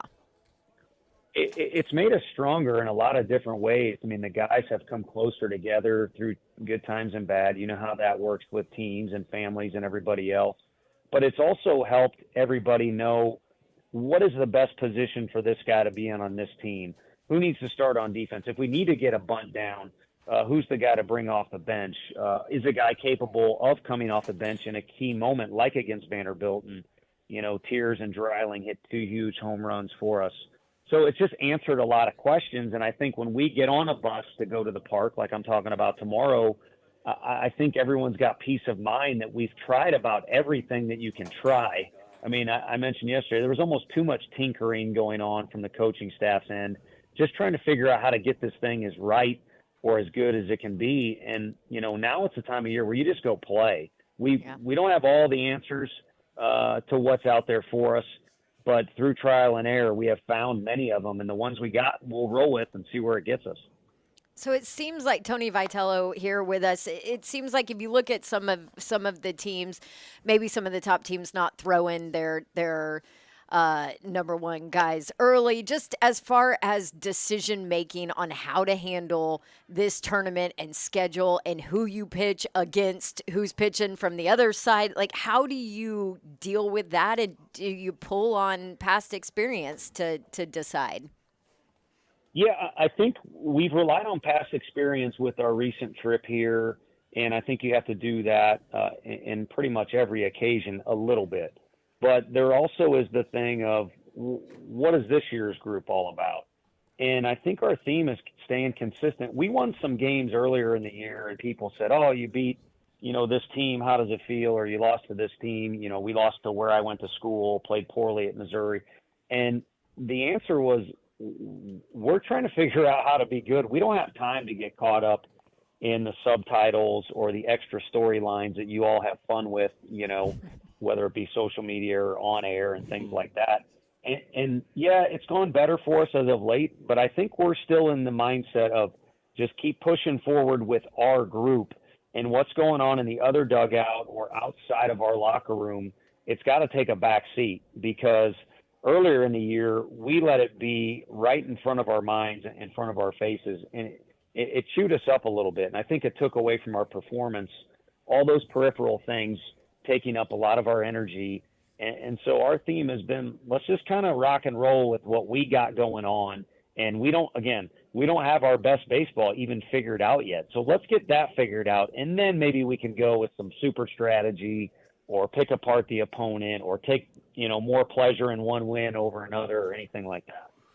Coach, coming from a guy that is super emotional when playing sports. Who, you, Slay? Yeah. No. or when cheering with anything. Or UT. I was going to say, or even in his regular day-to-day job on this show. Lord help us all. I mean, I'm just saying, you know, I wear my emotions on my sleeve, but when you look at you this year, Coach Vitello, you look at you're a little bit more like you're in stealth mode a lot of times when I see you when the camera flashes. Now, is that just the camera catching you at those times, or did you put forth more of an effort to kind of be in stealth mode, wait till the game's over? Because we do see you celebrating. We see you hit the slide, coming in to take the pictures with the guys that and was celebrating. Well done, by the way. That was really well executed. Really well executed. Did you practice that?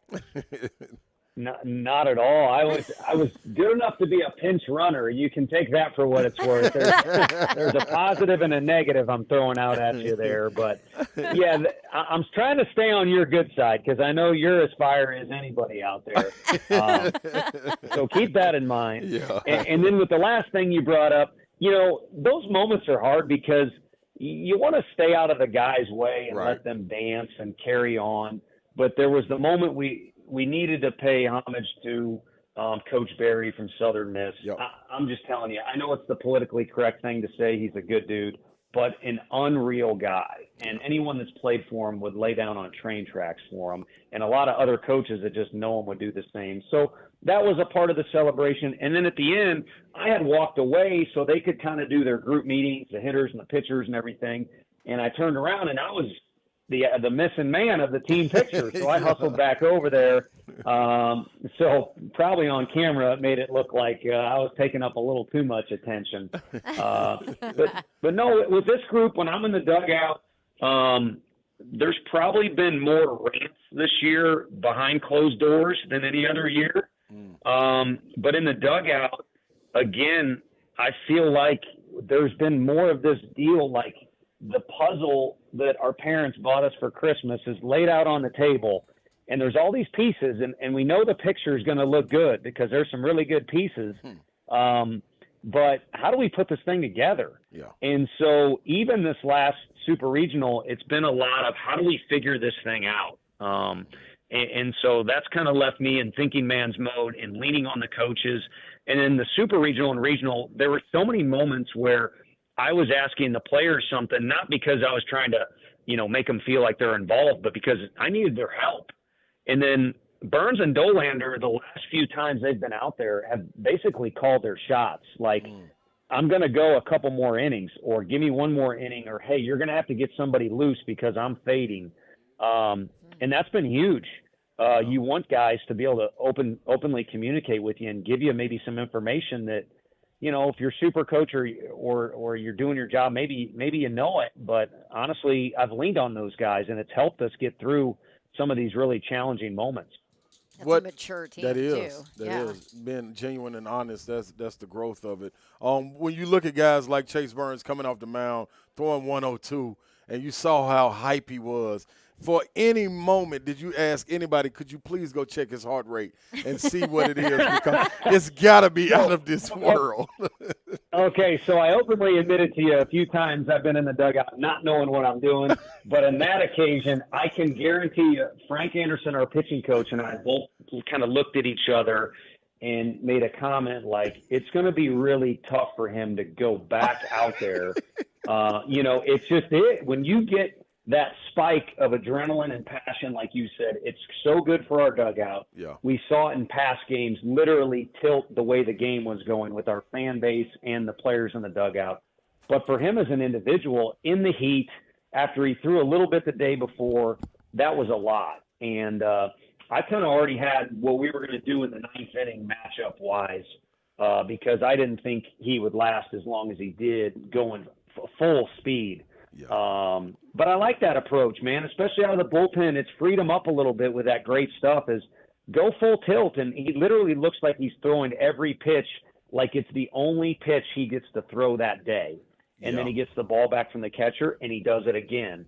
And we're being very cautious to not wear him down. And part of the deal is, again, he comes to us and he came back in that dugout after the eighth inning and said, I'm going back out. And he probably had one or two hitters left if the last hitter of Southern Miss's comeback would have got on base. But he got it done for us, and I'm thankful he's a part of our group. Love that, man. I got like he was in the zone. Yeah, that's how I described it. I'm like, he's in the zone. I got and I got some questions about, I don't mind talking. He got fired up, as some of these other kids have too. And people ask me, like, did you see a guy pump his fist or do this or bat flip? Our guys get so fired up out of the dugout, they're in front of my face. So a lot of times I don't see, what some of these kids are doing. But they're pouring their hearts out onto the field. So as long as they're not doing something completely disrespectful, I think it only adds to the game that they're showing how much it means to them, especially when they're looking at their teammates and doing it, Absolutely. And I said, you know me. This is what my motto. If you don't like it, stop it. But outside of that, Coach, let me just say this, man. Zane Denton, the baby-faced assassin, is the nickname Roy Philpott gave him. Man, I mean, did you expect any of this from him, or is he living up to expectations, or did he set his expectations coming into the season? So if you go back to recruiting him in high school, and we were a little late to the party, we had just gotten the job, and he was pretty far down the road with some other schools, but we did get to recruit him. And then playing against them, and then, knowing in the portal that he was interested in us. Absolutely. You envision him being able to do a lot of great things with the bat. Yeah. If you take this year in particular, since the summer started, did we envision that? I would say absolutely not. It's been a year where a lot of what he's had to battle with, just stuff that a kid shouldn't have to deal with, like, losing a roommate from past college experience and just difficult things. He got sick and lost a bunch of weight, got healthy, and then got sick again. It's just been a real challenging year. and it took him a while to fit in with the guys because he had to miss a lot of time with us. So I would say no. But when this final story is written, how and whenever it ends for his time at Tennessee, he is going to go down a Vol legend, and then it's going to get even better when everyone's able to just read at the storyline of events and how he's overcome adversity and really come out of his shell to be one of the most fun kids to be around at the park. And he certainly is a kid. Like you said, he kind of looks like he's 12, but he plays like he's 32. Yeah, absolutely. That's awesome. I love it. Yeah. Tony Vitello with us. All right, Coach, we got to just hit on the way out here a little bit about the matchup, obviously, under the lights tomorrow night, and you see Paul Skeens for the second time this year. Does that help because you've witnessed it before? Yeah, I think when you're coaching hitters and pitchers in the fall, you got to realize the hitters are going to be a little behind at the start of the year because they haven't seen live pitching. And then as the fall goes on, the hitters usually get better because not only are they getting reps, but they're getting to see the pitchers over and over again. So guys might see Kirby Cannell, 7-8 times in a fall or maybe even more. So I think it helps to accumulate reps and be near the end of the season and also to have at least seen the ball coming out of his hand. I'll say this, though, a lot of time has passed. And if you look at the way he's pitching to hitters, it's a little bit different than when we faced him. And then, of course, he would have to say the same thing. Our lineup looks a little different. Our guys are approaching things a little bit different. So familiar foe, two phenomenal SEC fan bases, arguably the best amateur pitcher on the planet. If you're scared, get a dog. And if you have a TV, turn it on. It should be good. It should be good regardless of what goes on. Well, as of right now, it looks like LSU is leading the Jello shot challenge, but I said that's just because Vols fans haven't gotten there yet. They just haven't started pre-gaming. Just wait for it, right? Yeah, and Vol fans are much more responsible and a higher level of etiquette. That's right, if I Coach. can say that in jest. That's right. I know I had I'm friends with some of their parents in the LSU side just because you end up recruiting all these guys, and they kept trying to get me to go out in that parking lot and tailgate with them when we were down there last time. I wanted to go out there and experience some of the food and everything else, but I'm not going to be wearing orange in a sea of those people, and they'd probably say the same vice versa. So we'll all keep the separate quarters and, compete for the entertainment of SEC fans tomorrow night. Man, it's going to be fun. Thank you so much. We always love your visits and certainly appreciate your honesty with us. Thanks, Coach. Yeah, great to be on. I appreciate you, and maybe we can chat again if we can keep this thing going a little bit. Let's get it done, Coach. Good luck, baby. All right, y'all take care. All right. There you go. Tony Vitello, head coach Vols baseball. God, he's so good to listen to, isn't he? You cannot kind of understand where Peter Burns left off with saying, man, after talking to him, I was just like, as an LSU fan, man, go win it, man. It's tough. Yeah. It's tough to cheer against them. I have some takeaways from that conversation. I think you do too, because we gave each other a look several times during that conversation. We'll do that after the break. This is 3HL on 104.5 The Zone. We are live from Dejuan Buford's Customer Appreciation Event. Come on out, say hi, get some food. 7061 Moores Lane, Suite 200.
Right here at 7061.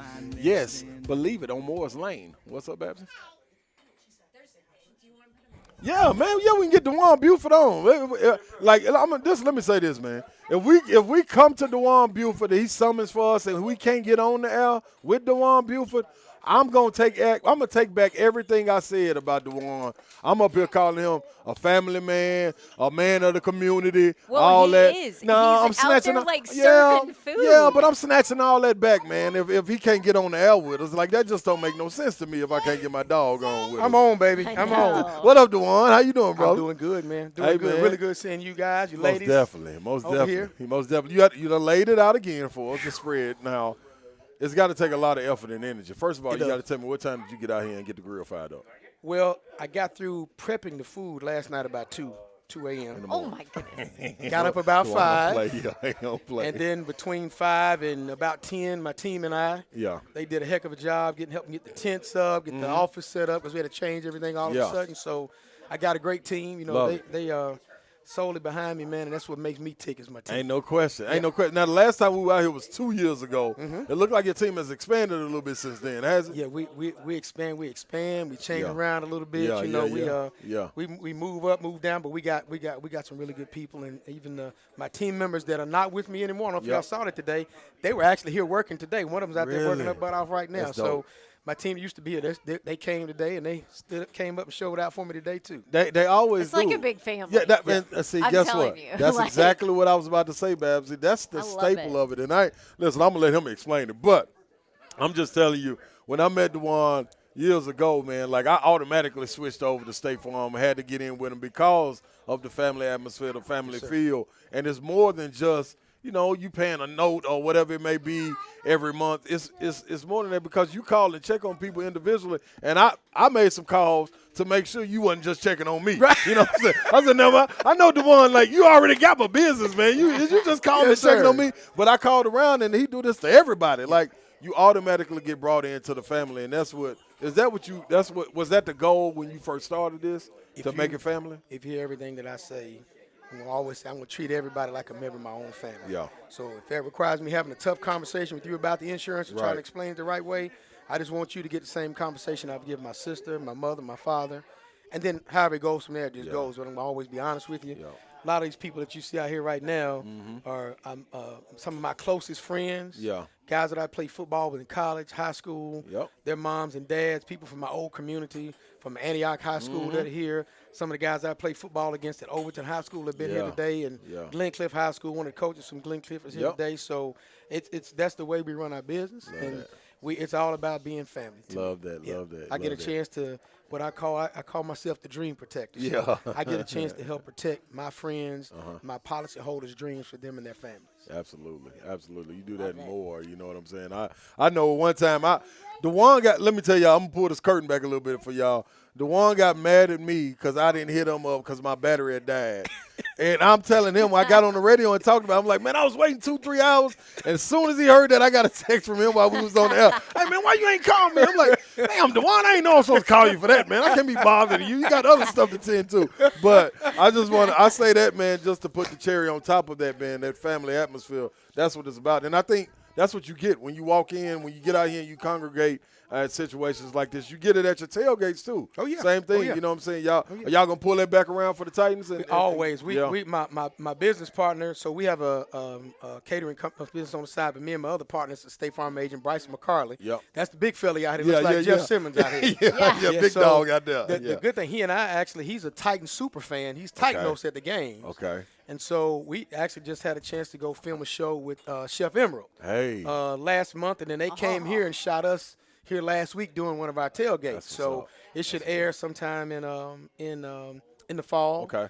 But Bryson and I, we and actually there's another couple other agencies. Me, Bryson, Darnell Clay, and another agent named DC Clement. Okay. But we're all big Titans fans, and we set it out and have a lot of people come by and visit us. So we'll average somewhere between 35 to 70. It just depends. Cowboys game was crazy. We probably had 200. Oh, hey, that was a full house, man. Let me ask you this real quick. Where are you right now on the feeling of the Titans? You got the the whirlwind of DeAndre Hopkins, the rumors coming around.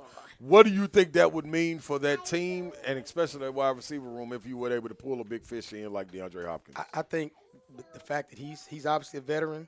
He's a veteran and still got a little juice left in him. I think he can't do anything but help. Obviously, help the city, help all of us. I think that I think our situation is pretty good right now. I'm glad Tannehill is still here because I wouldn't want Will to have to come in or Willis, either one of them, to have to come in and try to play right away.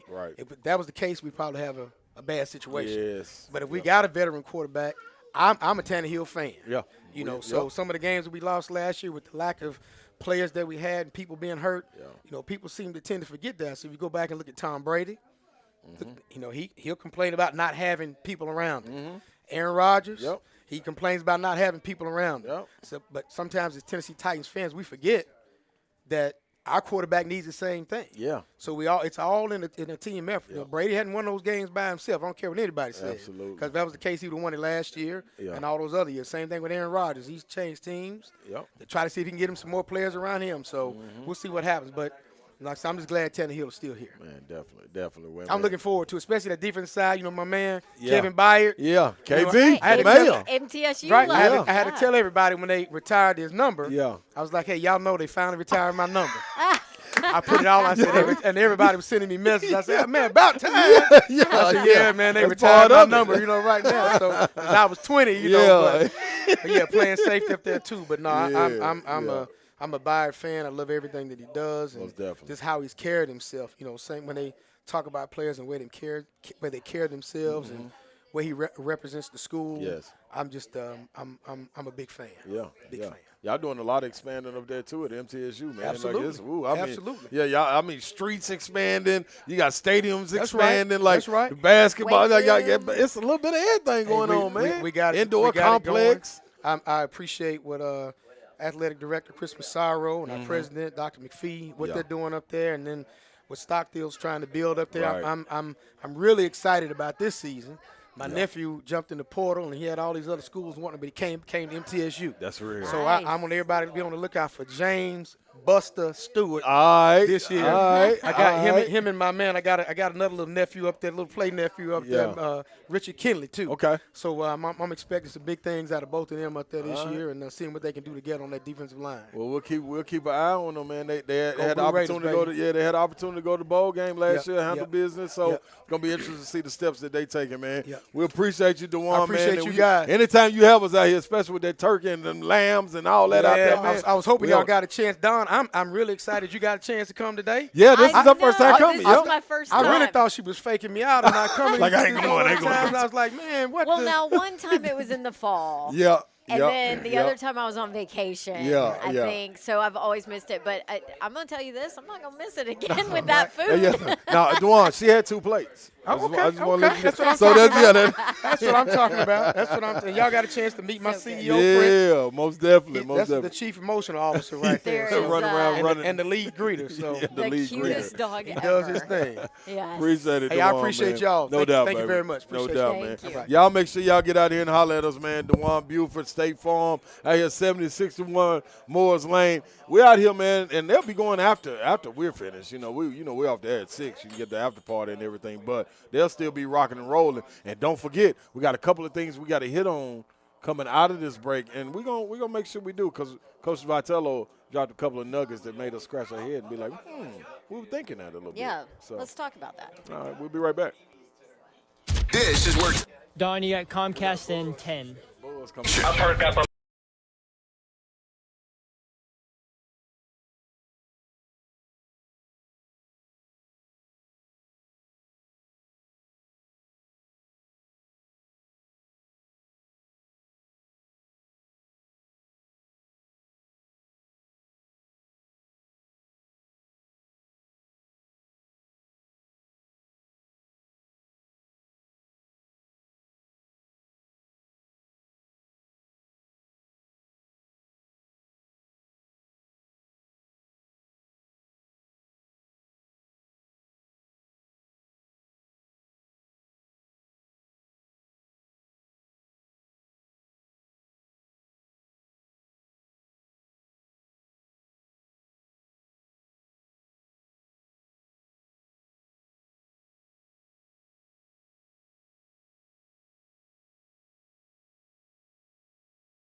Welcome back in to 3HL on 104.5 The Zone, live on remote out here at Dejuan Buford State Farm, 76-1 Murfreesboro.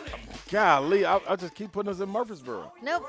It's because rain. he played football at MTSU. Yeah, that's exactly what it is. I keep on hearing MTSU. My bad, y'all, but y'all know where we at. I done told you enough. Anyway, that's right. It is Father's Day. It's Father's Day. I'm glad somebody is Baby acknowledging Babs is here. She just she brought in her gift that she made her dad.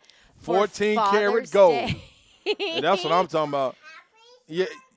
Here, Happy Father's Day. Say it one more time, Hamlin. Say it again. Say happy.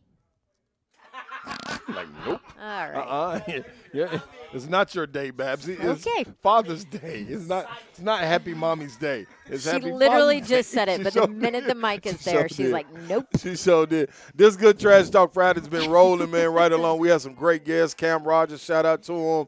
Shout out to the invisible Denny Hamlin that stopped through, but they'll come back again That's next on me. week. That's on me. Oh, Davenport. Also, Peter Burns on ESPN SEC Network sliding through. And Tony Vitello in Omaha was able to get on with us for a little bit. And guess what, Babsy?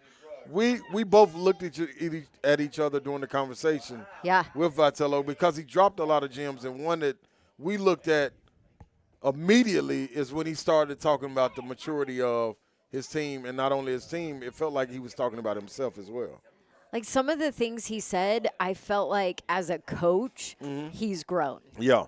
Do you know what I mean? I mean, even like the small stuff of I want my kids to celebrate. I just want to make sure we're doing it in the right way. That's not offensive to anybody. You know what I mean? Like just even that part I thought was more obvious, but just hearing him talk about having to learn which guys are going to do well at different times. Him talking about the evolution of this team, I'm like, this is – I feel like this is an evolution of the coach, too. Yeah. And I felt that multiple times during that conversation of how much he, I think, has grown over this last year as a coach because of it.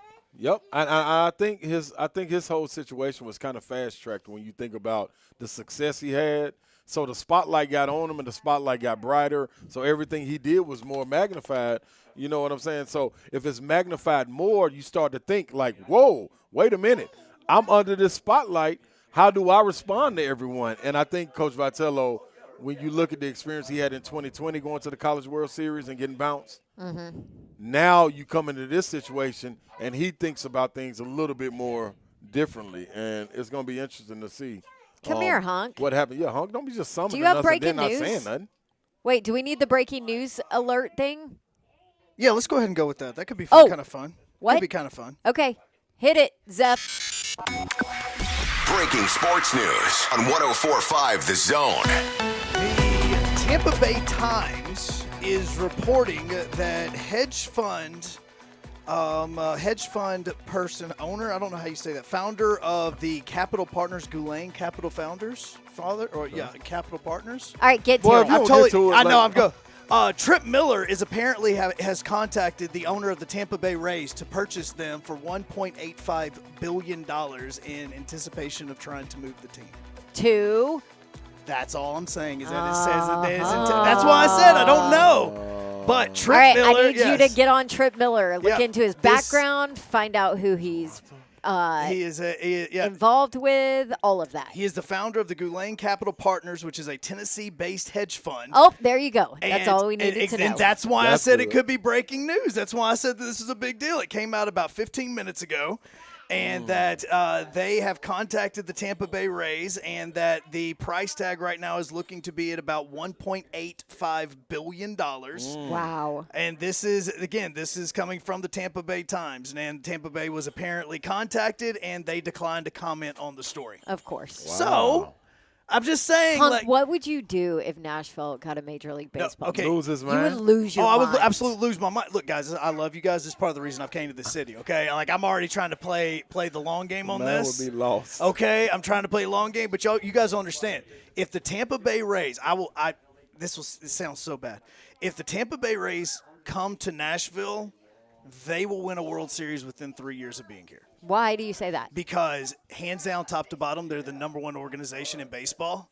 And the only reason that they have not won a World Series yet is because they've been missing one or two pieces. They don't have the cap to be able to pay for that stuff yet. Right now, they're the number one team in baseball. They right now could win the World Series this year. They're the number one team in baseball and may average 9,000 fans at their stadium. That is crazy, isn't it? Well, it's Tropicana Field, and Tropicana Field's a horrible stadium. Like, yeah, but it's hard to get even, into. It's I all don't that. care that it's the hard to get into has to do that. But like a horrible stadium shouldn't matter. Yes, like don't if it's stop a good you. Not product, if you got a good product. Exactly. Say, If it's a good product, it shouldn't matter.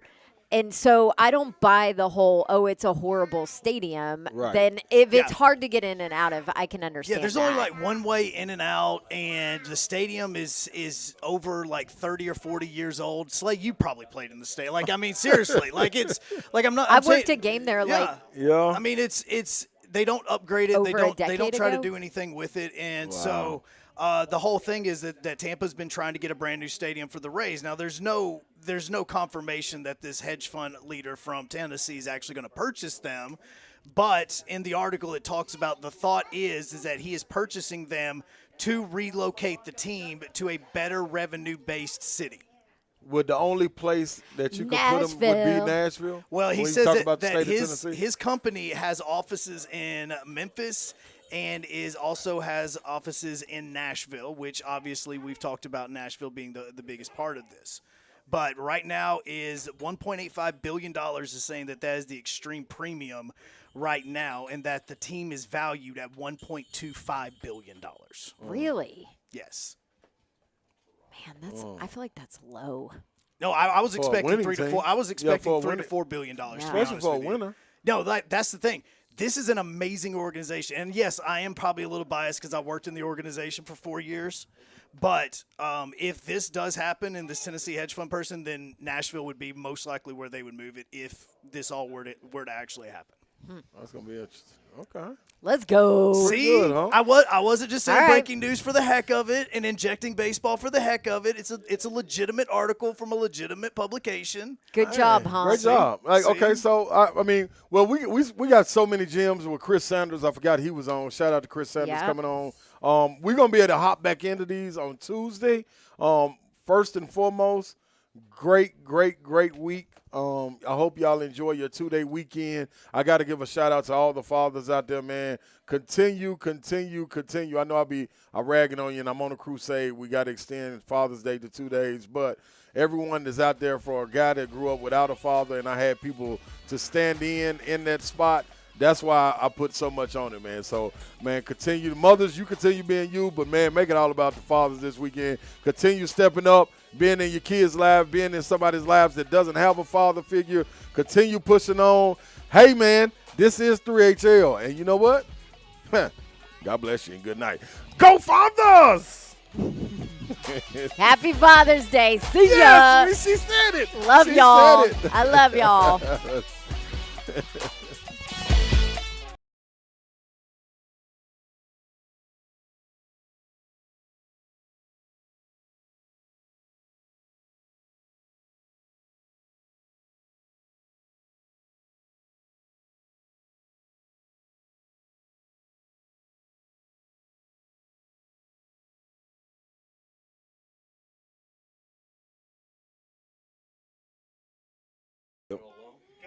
What's happening, people? You made it to the end of the show, man. Now you get the parlay right here on Zone TV. Anytime you stay tuned, you get exactly what you're looking for. The parlay brought to you by Superbook. Now, Superbook, you got to go download the app on your Play Store app, whether it be Google, Apple Store, whatever it may be. Get in there, get it, and sign up, wager, and deposit all in the same day, and you get up to $250 whether you win or lose to bet with. The parlay for today, people. Moneyline, Texas Rangers. Moneyline, Phillies. Moneyline, Diamondbacks. Virginia, Moneyline. Take that plus 120. That's plus 1435. Get your little bankroll for Father's Day weekend to roll into with. You know the motto, people. Book it.